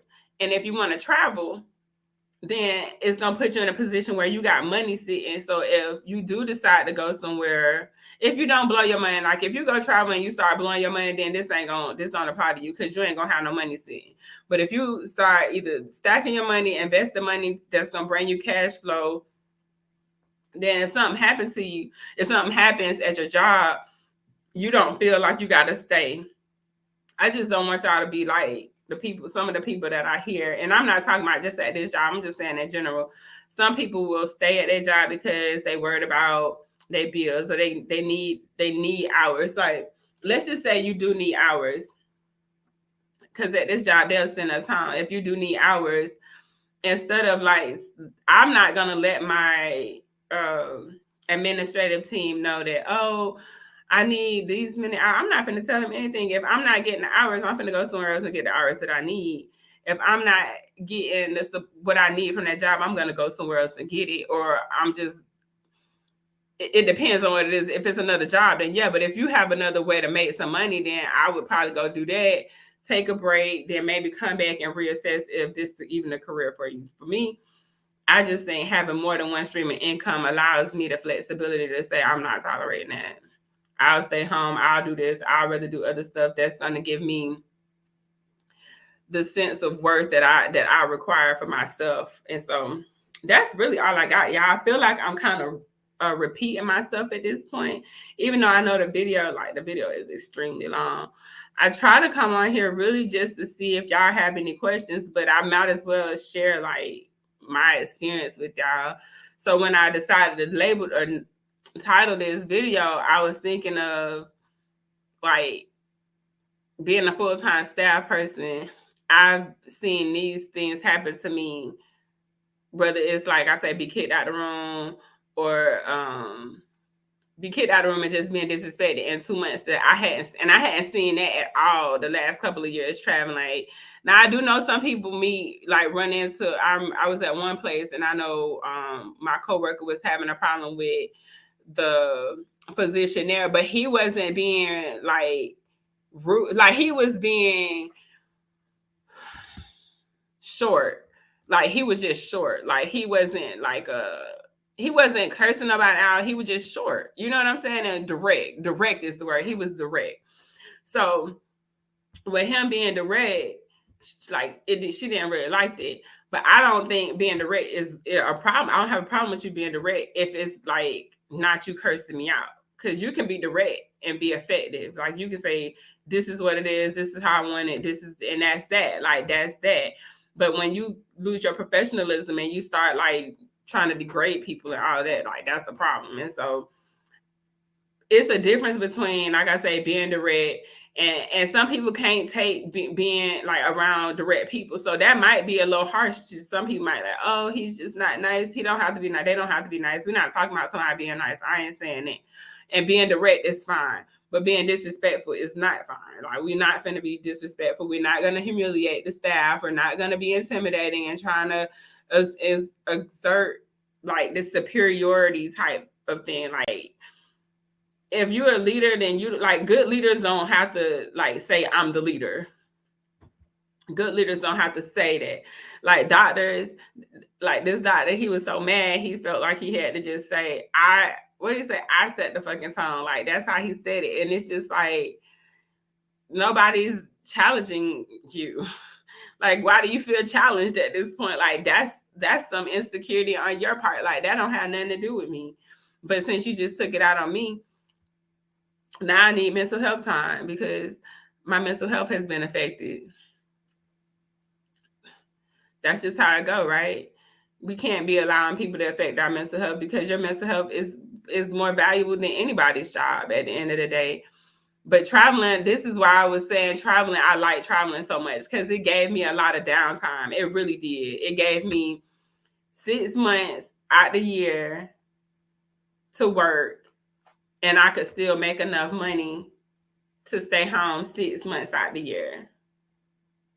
Right. So if your bring home is 1,200, if you bring home $10,000 to $12,000 a month and you work 6 months, right? That's almost like what 70 is it? What is it? $72,000 in 6 months. And that means if so that's 10, like that's about $10,000 short of what I would make if I were. Hold on, let me see. I'm gonna give y'all the numbers.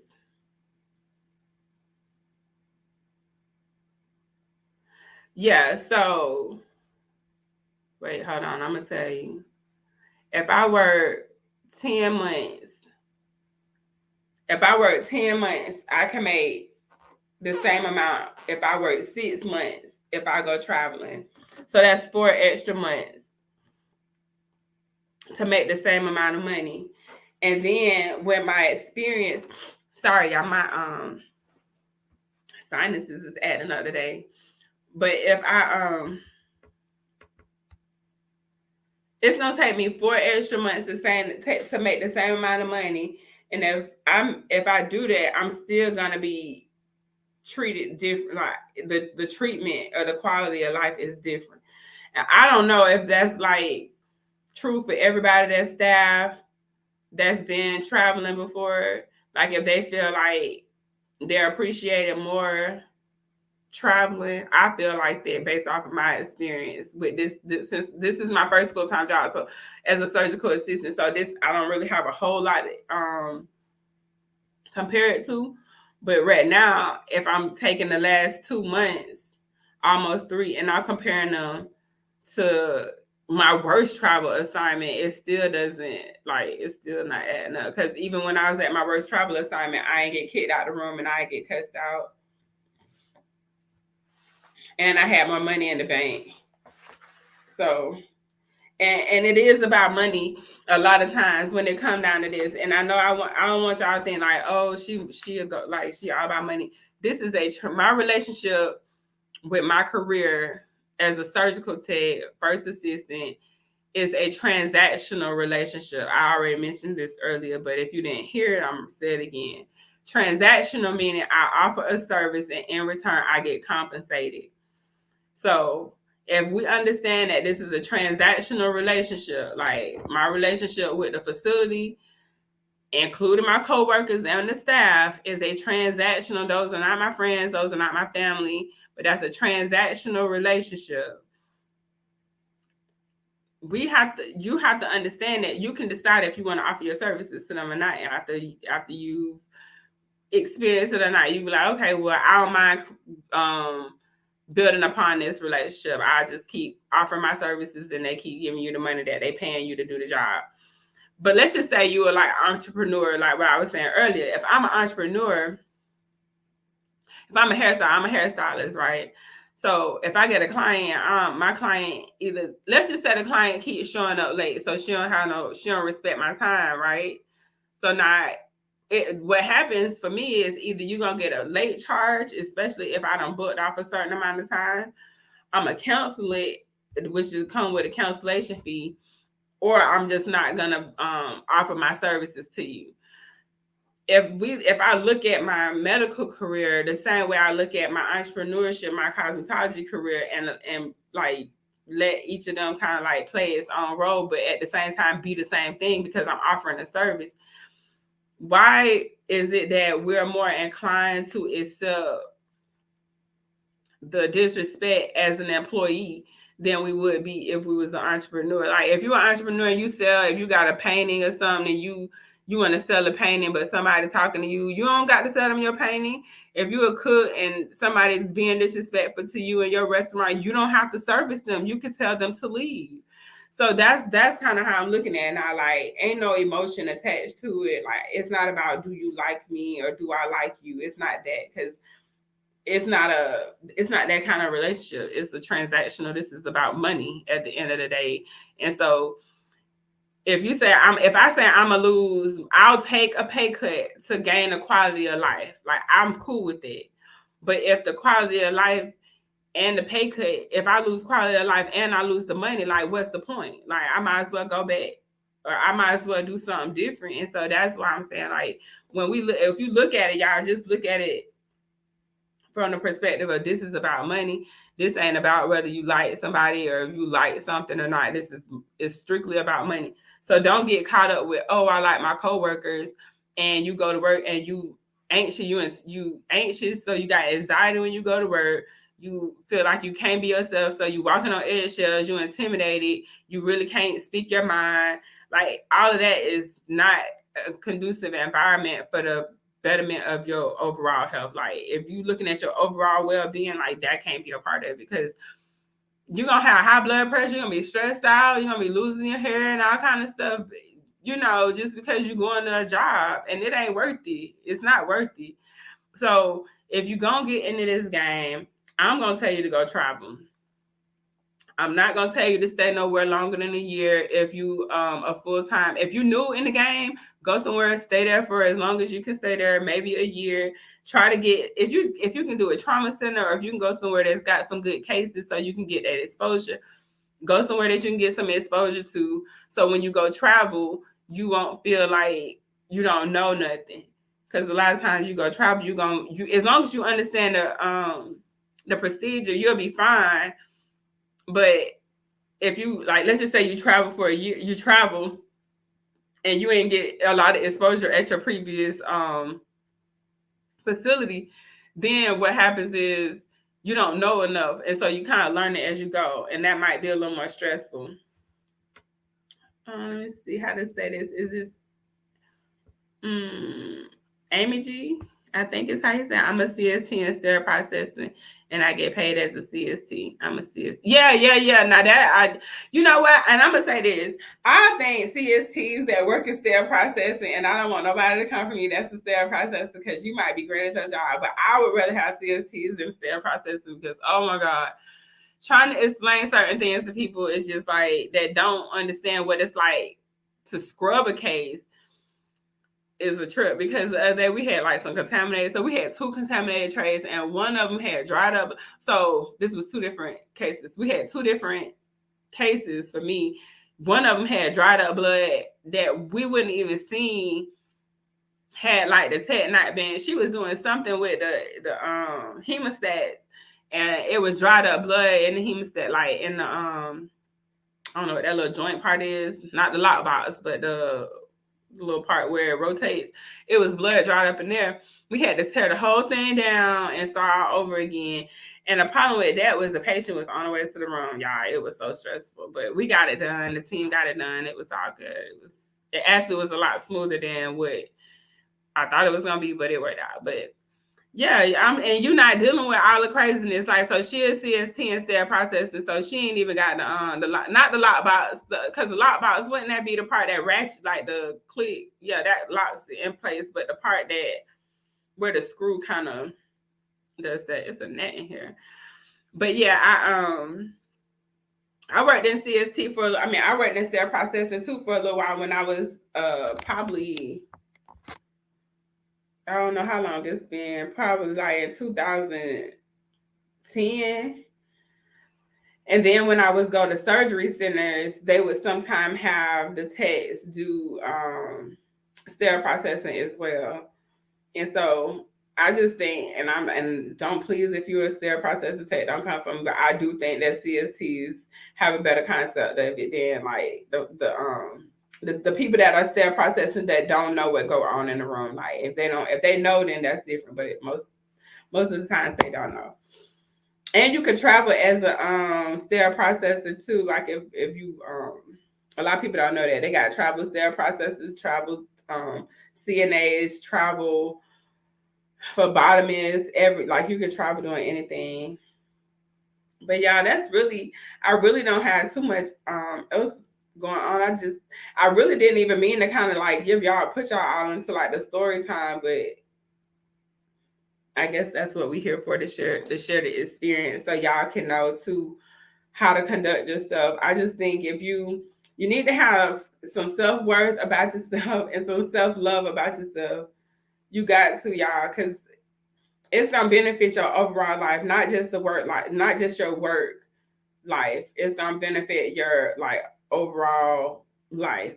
Because if you imagine if you're in a relationship, like if this was a relationship, a romantic relationship, and your homegirl or homeboy call you and tell you that somebody cussed them out, like somebody that they dating cussed them out. Yeah, if somebody cussed them out, if somebody cuss you out, and if my friend come and say her boyfriend cussed her out, or maybe not her boyfriend, somebody she dating, we'll say she dating, right? Not her boyfriend, not necessarily. I'm finna be like, oh girl, like maybe not tell her to leave him, but just be like, oh, that's, you can't allow people to talk to you like that, because that's not okay. Like we should be inspiring and uplifting each other, not tearing people down. So I'm looking at the job like it's a relationship. Oh my god, I got tongue tied again. It's like a relationship, because the relationship, if it's a relationship, I see red flags, right? It's red flags. So if it's red flags, that means I need to be paying attention to what's going on. And if I say to the universe or to my creator, to source, or God, however you want to whatever you want to refer to the creator as, if I say, yes, I'm okay with people talking to me like that. I'm okay with people mistreating me. If I say that, if I accept this behavior, then that's when I'm communicating with the universe. Like, I'm cool with this. But if I receive that behavior and I say, oh no, I don't want that. The universe gonna say, oh, she know that she don't want that. Okay, well, let me see. Well, what about this? Do you want this? And it might be a better opportunity somewhere else. So that's kind of how I see things. But when I'm looking at my life, like just walking with confidence, because my head not down. I'm in there positive. I'm in there listening to self-help books. Like if y'all really want to get a chance to know me, like you can start listening to some of the stuff I listen to audiobooks. And one of the audiobooks that I'm listening to right now, which one? It's called How to, let me see, can y'all see that? How to Own Your Own Mind by Napoleon Hill. So y'all can see I got like 2 hours and 45 minutes left on this one. And I think it's a 5-hour. I don't know how long it is. I thought it was like 5 hours, but it might be less. I listen to that type of stuff. Like, so if I'm listening to audiobooks on like self-help, self-worth, self-development, that's what I'm feeding myself. When I drive to work, y'all, don't listen to music. When I'm driving home, I don't listen to music. Now I might listen to some music when I'm out with my friends. We finna go hang out or something like that. Like it's Friday. So I might go eat some crabs with some friends and we'll listen to music. We'll listen to some music or something like that there. But when I'm by myself, the way that I program myself, it would be programmed, like trying to change my program and change the way that I think. If I listen to audiobooks, like that helps me do that. Like I'm trying to learn how to think better, try to create, or try to, what's the word I'm looking for? Not think negative, like none of that negative self-talk, none of that negative thinking. Another book that I was listening to that y'all might be cool with, if y'all into books or anything like that, is The Mastery of Self by Don Miguel Ruiz Jr. Like that's the kind of stuff that I listen to. Or You Are the Placebo by Joe Dispenza. If y'all read that kind of stuff, then If y'all want to build up some confidence in your self-esteem, read something like that. Read self-help books. You should come to Atlanta so we can hang, so we can hang in the town. Girl, if I come to Atlanta, honey, I ain't been to Atlanta in so long. I'll come to Atlanta. I sure will.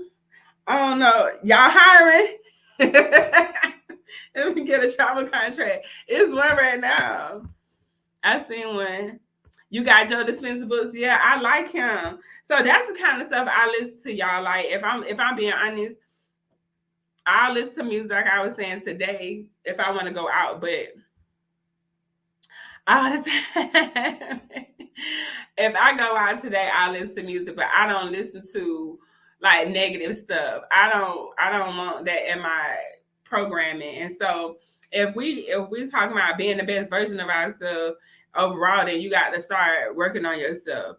And some of that might look like just a book, just not listening to crap, like not listening to low vibrational stuff, not surrounding yourself with low vibrational people.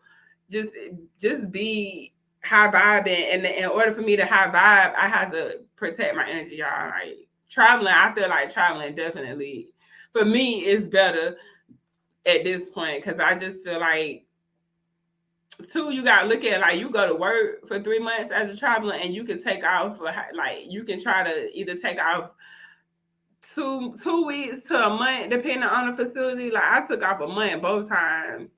That I done took off a month. Well, one time I took off 2 weeks, but I was already home, and so that was why. But a lot of times, traveling gives you that downtime, so you can just kind of do what you need to, and then when you go back to work, you rejuvenated, you were real rested, and you ain't on edge. A lot of times, people that work like 5 days a week or if it's not 5 days a week, then it might be 4 10s or 3 12s. 3 12s ain't bad because you like 3 12s, you should have some time to kind of get your mind right after that. But 12-hour shifts is hard, so there's that. But I want y'all to have some kind of self-love and self-worth. Make sure you have more than one stream of income. So if you want to do something else, you can, and you don't have to accept,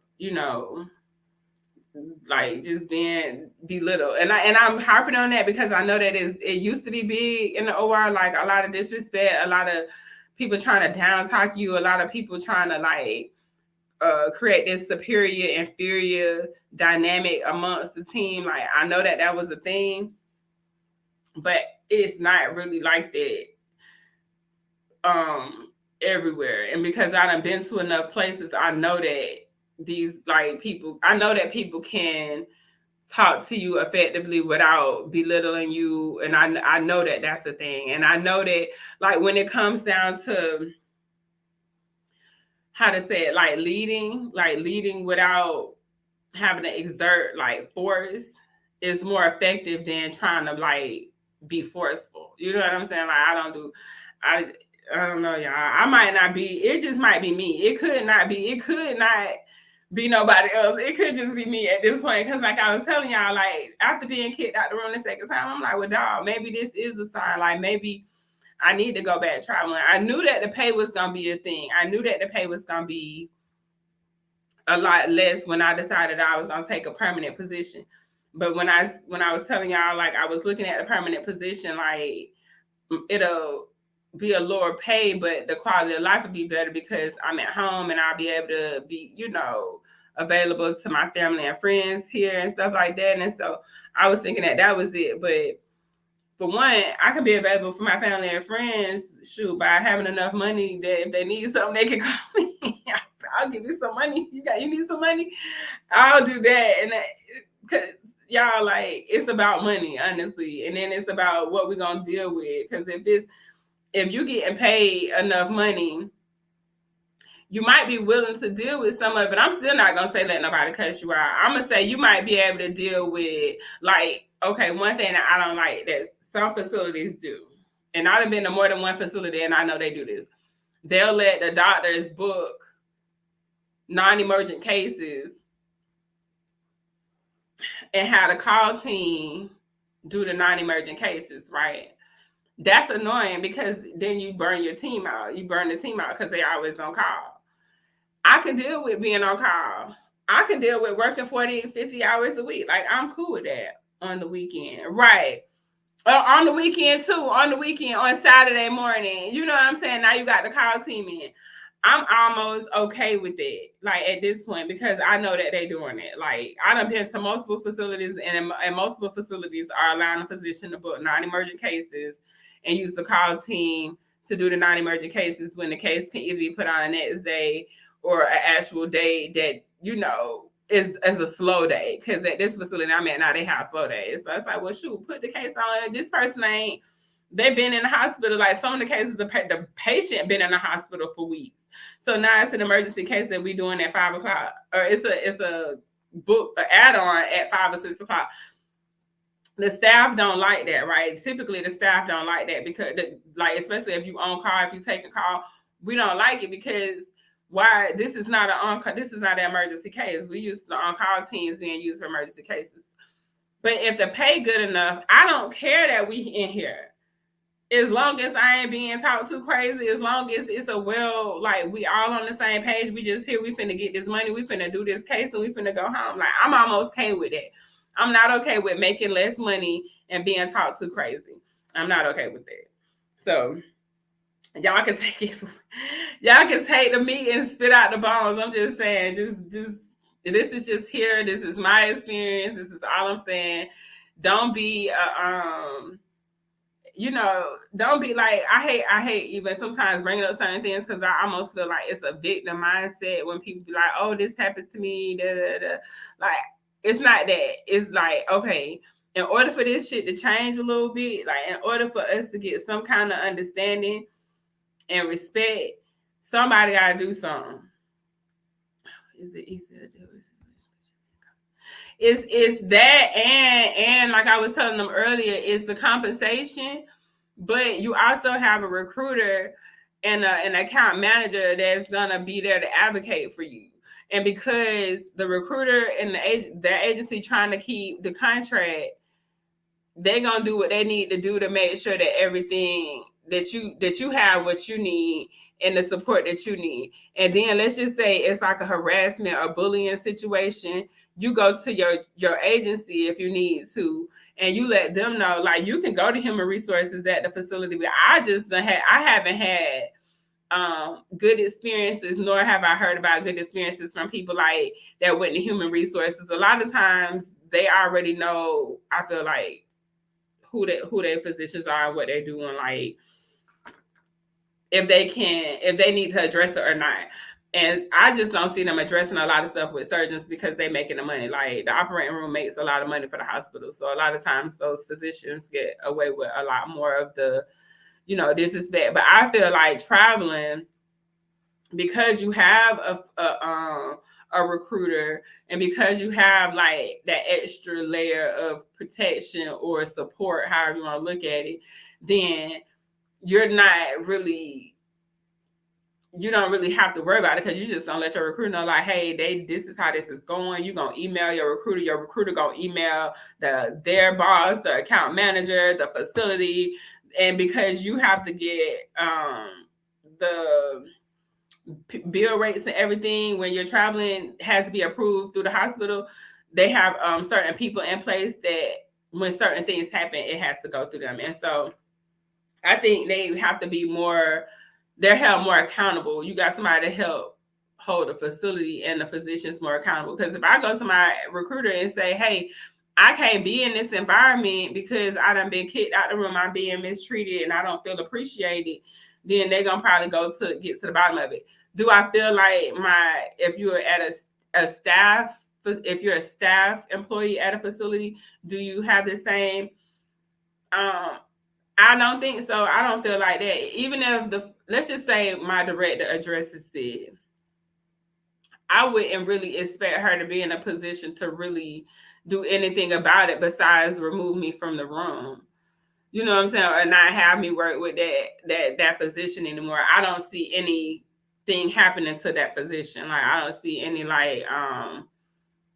I wouldn't see where like that doctor's gonna have to apologize because that's not something, and not to be like I need an apology. I'm just saying like I don't see where like they're gonna make a doctor apologize. They're gonna go in and correct the physician's behavior. Like I just don't see that happening because they don't really have that kind of power, like to go in and be like, you know, this is unacceptable, and there actually be some type of repercussions. Like it's not gonna be like that. If anything, the lower person on the pay scale would be moved.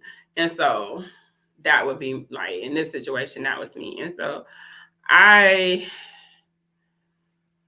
don't know, y'all. Like it's not, and like, I don't want y'all to be like, "Oh, I'm scared." Like, don't be scared because some of these places, like I said, I done been traveling for the last couple of years, and I have not had any situations like this where I felt like, "Oh, I just can't. I don't want to. I don't want to." I haven't felt like that. Now, when I was in New Mexico, I didn't feel like I wanted to not be there. But I will tell y'all what was frustrating about being in New Mexico. It was just that I was too far away from home. Like that was what I did. New Mexico and California just was too far away. But it wasn't because like the facilities was didn't respect their staff. Even though one of the facilities, the staff complained a lot. And because it was just weird because they was complaining about stuff that I just didn't think was something to complain about, but it was other stuff that they wouldn't complain about that I'd be like, but you cool, like you okay with this, but you're not okay with this. So that was kind of weird. But and every facility gonna have their little quirks and everything like that. So if you get a travel assignment and you get somewhere, you might not like it either. Like I don't know, I just haven't been to too many places that I didn't like, or that I didn't feel respected. I wouldn't even say like, because it ain't really all about liking. If you like somewhere, that's just a bonus on top. Like if you like it, that's just extra. But being disrespected don't have to be tolerated. You can just go to work and do your job and not like it and not be disrespected. Like that's okay, we cool with it. And if you like it, then it's even better, right? But if you go and then you're disrespected, like it don't matter if it's travel or staff, you're not gonna want to stay there. You just might be able to get through it traveling, for one, because it's a short term commitment, right? For two, like I say, you got more support from the travel agency. And then staff, like it depends on why you staff. Like for me, I wanted to be in Jacksonville, so I was trying to find something here in Jacksonville to do. And I did, but it just might not be the best fit. And sometimes that's part of it. Like I remember, I think one of my videos I said it's like a 90-day, like when you on probation, they on probation with you too. Like a lot of us, we get so caught up in this dynamic that people are set in this tone of that, you know, you need a job. So you kind of like lower your what's like expectations, maybe. Like you just don't go in feeling like you're as valuable as you are, and we accept certain things. And I just say you're way more valuable than you know. And sometimes if you have to go in and set the tone, not be cocky. Like it's a difference between cocky and confident. Some people get cocky. I'm not a cocky person, but I'm very confident in who I am as a human. Like not even as a surgical tech or a surgical assistant. I don't focus my energy on the macro. I focus my energy on the macro. No, micro. So macro, smaller, micro, bigger, right? So if I'm thinking, okay, let me work on myself as Kiafa. Let me work on my self-improvement and stuff like that. That would help me inside the OR and outside the OR. But what it did was it gave me a different kind of confidence because my self-help journey, like my self-development journey started a couple years ago. When I started going down self-development, I started learning different skill sets because that was what that industry was teaching. So when I'm looking at self-help stuff, they'll start talking about entrepreneurship or something like that. And it's just like, oh, I can see how this works. As far as being an entrepreneur and seeing how entrepreneurship offers like it's a form of self-help, a form of self-love, excuse me. And so when I'm looking at it like that, now I'm still working as a surgical tech at the time. But over time, I started picking up little like things that I had been listening to and read. And so now I done planted these seeds of loving myself and investing in myself and reading books or listening to more books. And because I'm listening to certain books, they're teaching me how to think and how to create like how to think positive to create the outcome that you're looking for. So all of that, even though I was just working on my being a better self, it still helps me in the operating room. But what it did was it gave me a different kind of confidence.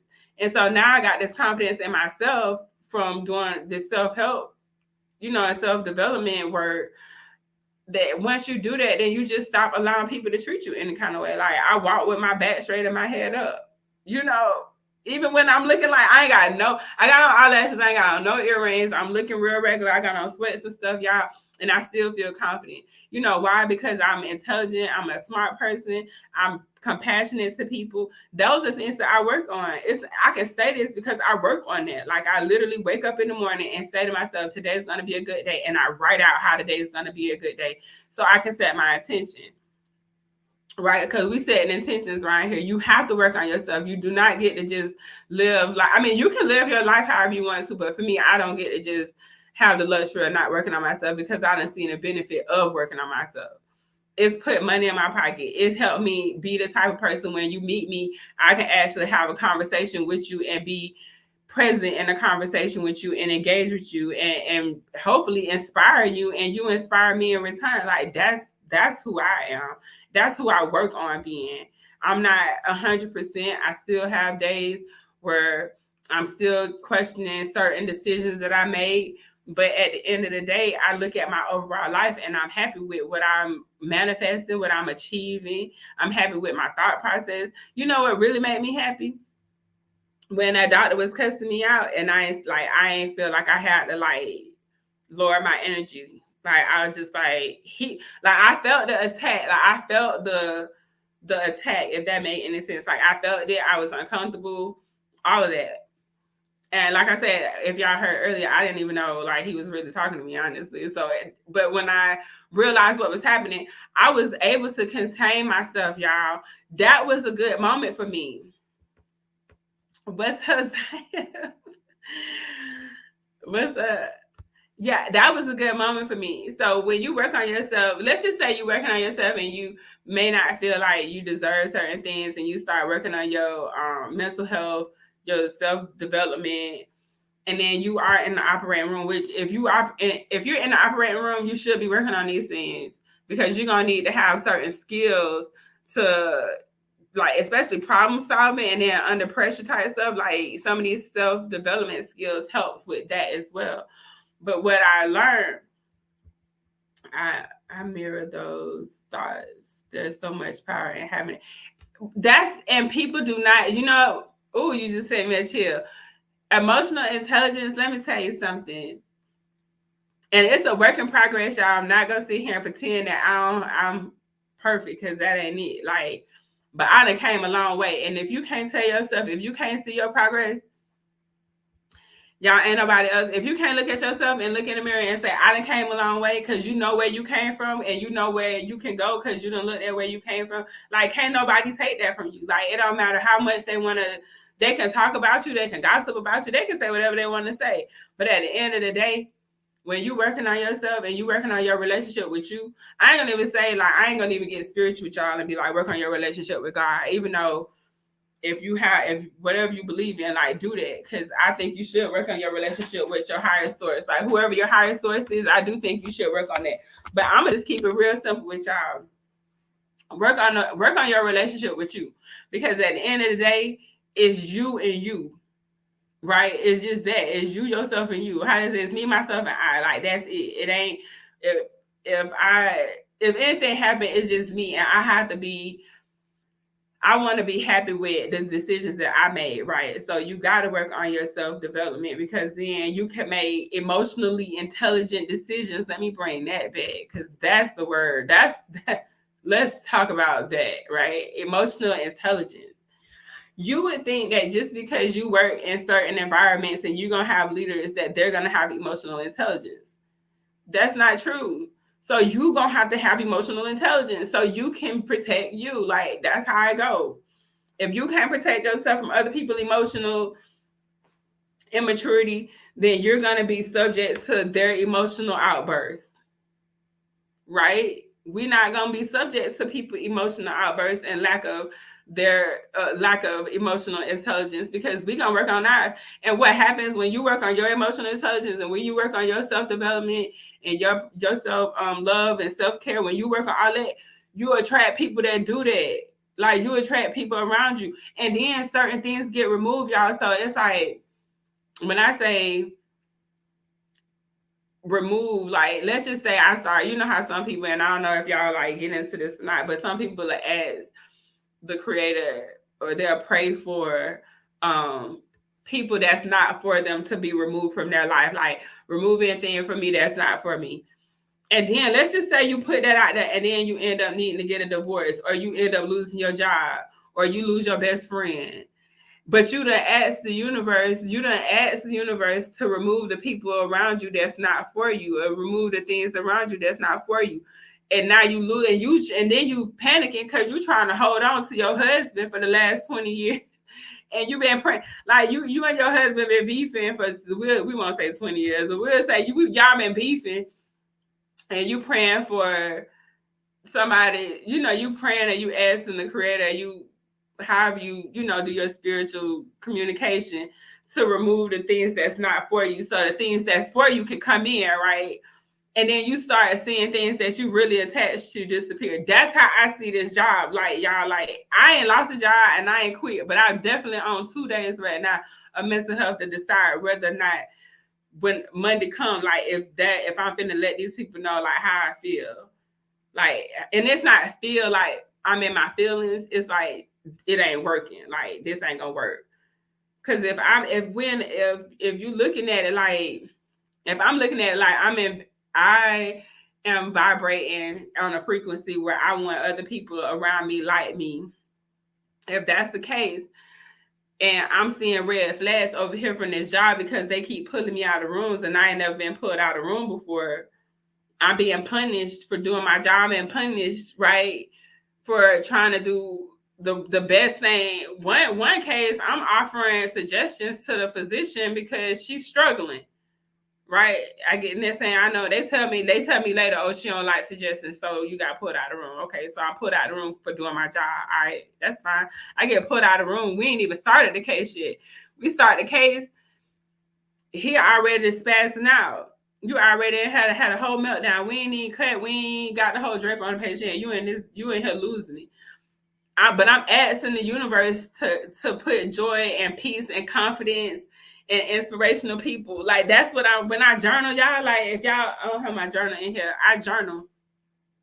I don't write, like, you know how some people journal, they in their book, and they write like the bad stuff that happened. They journal. Like, that's not my journal. For my journal is like scripting. So I'm manifesting. I'm writing down what I want to see. The goal is to not react to situations, but act accordingly. Yes. But it take what to get there? Because sometimes we don't know. It take this right here, your word, your phrase. It took that emotional intelligence, because people don't have emotional intelligence. A lot of us don't know even what emotional intelligence is. If you're emotional intelligence, that means you don't let your emotions dictate your actions, right? So sometimes you might have to take a step back. It's something like, sometimes, let me see how to say it. And I keep using me, y'all, because I don't know how else to explain. I don't want y'all to think this is true across the board. But if certain things hadn't been in place, like, mentally for me, when I got cussed out the other day, when I was disrespected or whatever, I would have just left and drove home, and not, like, I would have not answered my phone. There wouldn't have been no communication. But what I decided, I was like, okay, well, don't just spaz out. Like, really take into consideration what you want to do, like, how you feel, like, what's up, what's going on, right? Before you spaz out, before you just act out. We're gonna act accordingly. And y'all, sorry, my allergies has got me right now. I don't even know where that came from. Some dust or something. But yeah, We can't. I just don't want. I want you all to have confidence. If you're gonna walk in there, you out with your back straight, you out with your head up. You will be, if you're in the OR, you will be in a learning environment. So always be open to learning. Like y'all, I enjoy learning.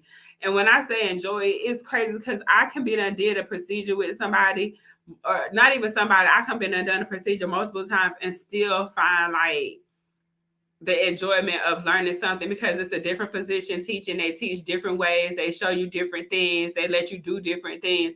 So it's not a matter of like being so confident that you can't be taught, like that you're not teachable. Like that's not what we talking about. Like you should always be teachable, you should always be learning.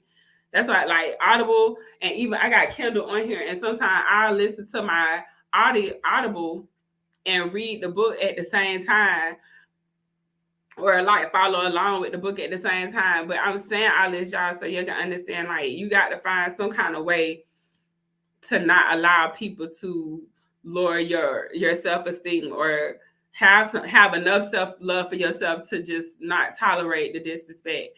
That's all I'm saying. Read a book about, get on some self-development, start reading some books, listening to some books, you know. It can't hurt you. If anything, what's going to end up happening is going to start open your mind up to things that you didn't even think about.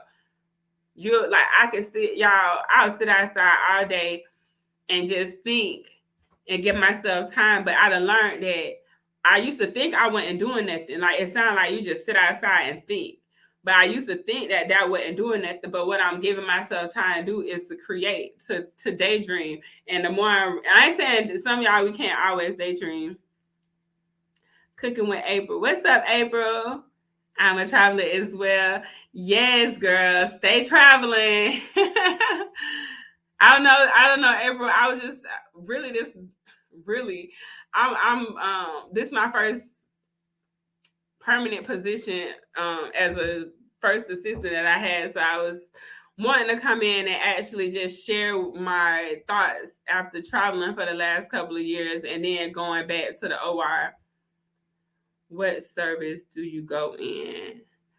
What service, like, are you saying? Because as a surgical assistant, they make me do everything right now. Like they training me in robotics, so I'm finally getting the hang of that. I do a lot of general. I do some GYN, some podiatry. Really, not a lot of podiatry. Really, right now it's just you're an open heart. That's what's up. That's really good. That's really good. That's really good. Yeah, you love being a first assistant. I like being a first assistant too, especially when I'm traveling. the that pay and the respect, you get a lot more. I feel like you get respect too traveling. I feel like they respect you more. I do. I really do feel like that, because they feel like if you're a traveler, then you know what you're doing.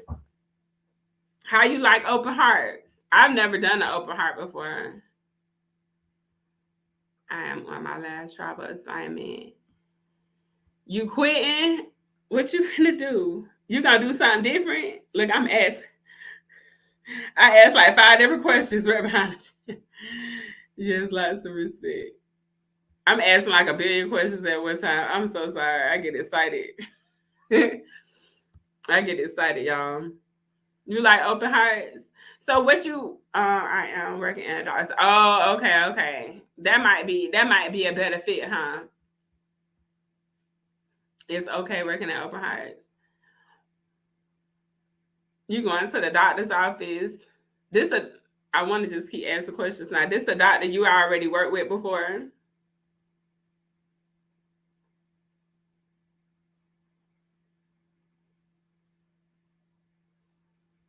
Let me see. She respond. I'm too old. Girl, you talking.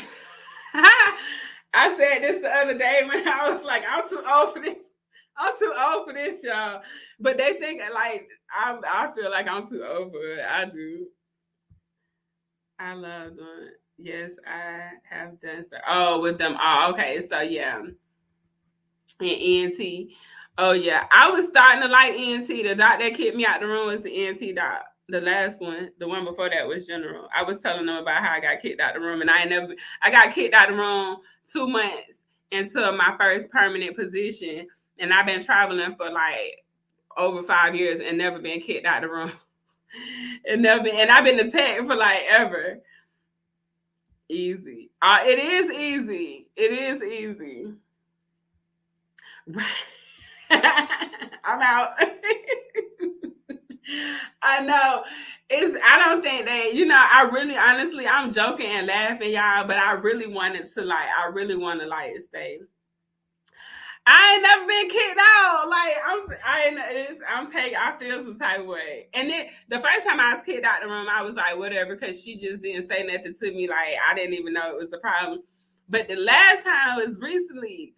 And when I get kicked out, like, he really like was like going in on me, like really cussing me out. Excuse me. And so I was just happy that I was like, not spazzing out and not like real, like being real, like hood and like low vibrational in there when he was like having his moment. I was proud of myself. But then I came home and I had to like kind of take my time and think about, what it was like, are we gonna accept this type of behavior or not? And like, the ancestors say, no, we cannot accept that type of behavior. This is not acceptable. That's what my people told me. And they said, no, you got to go, girl. But you know how we want to be, like, you don't want to make no emotional decision. I want to retire at 50 and survive. Don't that sound like a plan? I'll be 40 this year. And that sound like, girl, you my kind of people. You talking what I'm talking right now. I'm finna leave that right there. I want to retire at 50 and survive off of YouTube. Now, if that it don't sound like a play, I don't know what to do. I'm with you. When I tell people I want to create content and monetize my content off of the hobbies, because then I won't be working. I'll just be doing my hobbies all day. You got a 5-year plan? That was my plan. I had like I was gonna do a 1 to 3 year at this hospital. Like, that was what I was thinking. But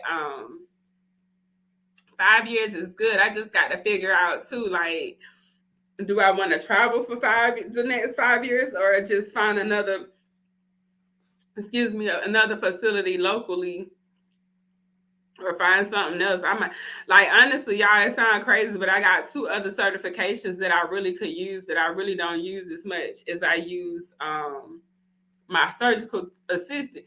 Like, I was talking to my mama and she was like, why don't you just do hair full time again? Because then that just gave me like the freedom and flexibility that I enjoy. And so, because I was traveling, I kind of left my cosmetology, my hairstyling business, like I lost out on my clients because I was gone. But is that I'm just not with the drama, y'all.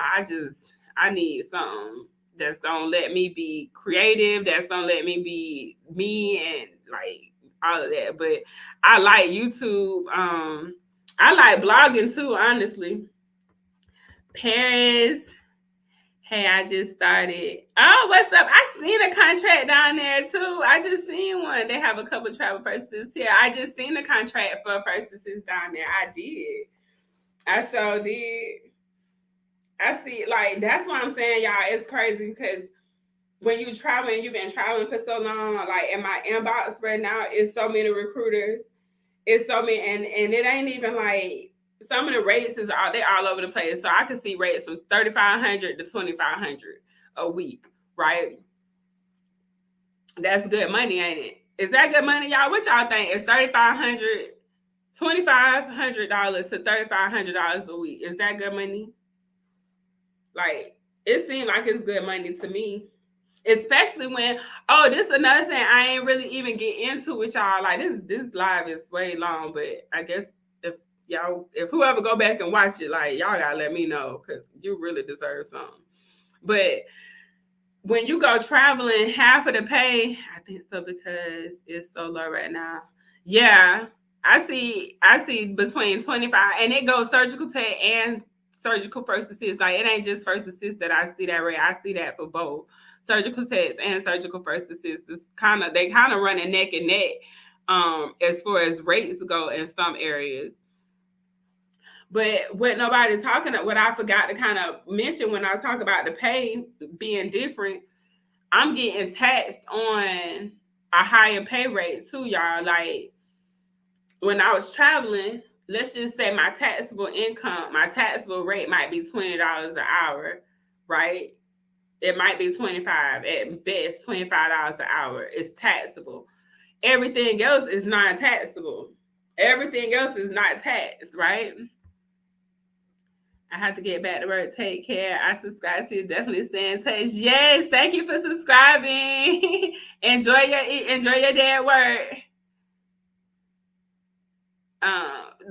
So when it comes down to traveling, you get that stipend that's not taxed. So when I'm looking at like everything that I done learned over the last couple of years, y'all, and when I say learn, I'm talking about like as far as taxes, investing, and all that kind of stuff. When I think about all of that, and I'm looking at going back, when I think about my check now as a staff, like I just don't see.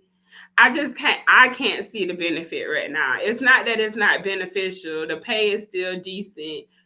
But if I'm looking at being taxed at $50 an hour or more, like we in that taxable range, excuse me, when I'm used to being taxed at $25 an hour, $20 an hour, now my bring home is even like is less. It's less, even though the hourly rate is more, but it's still less. So that's another thing that I think when you're looking at going traveling or first assistant or anything like that, make sure you look at all of it because all of it matters. It depends on where you stay in Florida, J.I., honestly, because if you stay, like I stay in Jacksonville, and you can stay here or it's like out surrounding areas that are a little bit less that you can stay in. Then it depends on what side of town you on. But I think like right now, if you here, you could probably get like your rent. It depends on if you want a house or an apartment, but I think normal rent right now is about $1,500, $1,600 a month. And that just depends on, like I say, what side of town. Now, if you're living in Miami and Tampa, certain like retirement areas, you're gonna pay, you're gonna pay a little bit more. But I would say it's probably cheaper than living in California, regardless of what side of town, regardless of where you're living at. Because I was renting a room in California, and the room was the same amount as I was paying for my rent at the time. Like my rent went up, but at the time it was the same. And so, but I was renting a room, so I didn't have to pay like any other expenses or anything like that. But it was still like just a room, and it didn't have its own bathroom. I still had to share a bathroom and share a kitchen and all of that. And so I think it just depends on where you live at. But in Jacksonville, it's reasonable. And if you can get in the country, it's even more reasonable. Like it's a lot of country land here that you can just live in. Like we got Green Cove, Middleburg. You could go to Palatka. You can go. I'm trying to think like Lake City. That might not be so country, but it's like small little towns outside of the major cities that I would look into if I was moving. Like luckily where I stay, I've been staying here for so long that I can afford it. But I think moving here might be a little bit. If you was to move into this neighborhood right now, it might be a little more pricey than if you was already staying here. But it's still like nothing crazy. Like if you paying $2,000, like you should be in something really nice. Like brand new, probably hardwood floors and stuff like that. Might have a pool for $2,000 a month in rent. You could probably get a pool and all kind of stuff here. It just depends. But yeah, y'all, like, so I guess, if y'all want to ask any questions, I can answer some questions for a few more minutes. And then I'm going to go ahead and go to lunch. I figured since I was home and like I told y'all earlier, I was trying to feel like uplift my spirits and everything. So I hopped on here because y'all be inspiring me too. And so I hopped on here and just wanting to spend some time with y'all and see what y'all had going on. But it seemed like I did a little story time too. Yeah, I mean, I done had a lot of people share me, JR, and I appreciate you telling me that, honestly, because I feel like with YouTube, what I like about YouTube is that when you, like, I learned a lot from YouTube, like as far as some other people in their journey, and whether it's surgical tech or entrepreneurship, um self-development, creating habits. Like, I watch a lot of people on YouTube. I don't really watch a whole lot of TV. Like, I will watch TV, but I don't watch a whole lot of TV because I be looking for inspiration, y'all. Like, I really be needing to be inspired because it ain't nobody, for most of us, ain't nobody in your corner like cheering you on, right? Most of the time you got to cheer yourself on. I think I might slide too. Have a good weekend, Janelle. I think I might go get me some crabs. My friends want to go get some tacos, but I want some crabs. Have fun, girl. Happy Cinco de Mayo, y'all. I'm so sorry I didn't even put that to all of y'all, because if you know anybody Mexican, like, they be turned all the way up. And I love me some street tacos. Oh my God. Matter of fact, I might go get some tacos, but I might get us tacos for lunch. Since it is Cinco de Mayo, and then go get some crabs for dinner. But my friends want to go have crab. I mean, they want to go have tacos. I don't know who posted that. So, y'all, anybody else enjoying Cinco de Mayo? I completely forgot that they was Cinco de Mayo, y'all. I completely forgot. Y'all doing anything? Anybody else? Y'all like crabs? I love crabs. I'm finna go get me some crabs. I might come back live. I got some stuff that I really want to make videos for. Like, yeah, I'm the last two people in here. It's two people in here, so I'm gonna ask y'all this since y'all in here.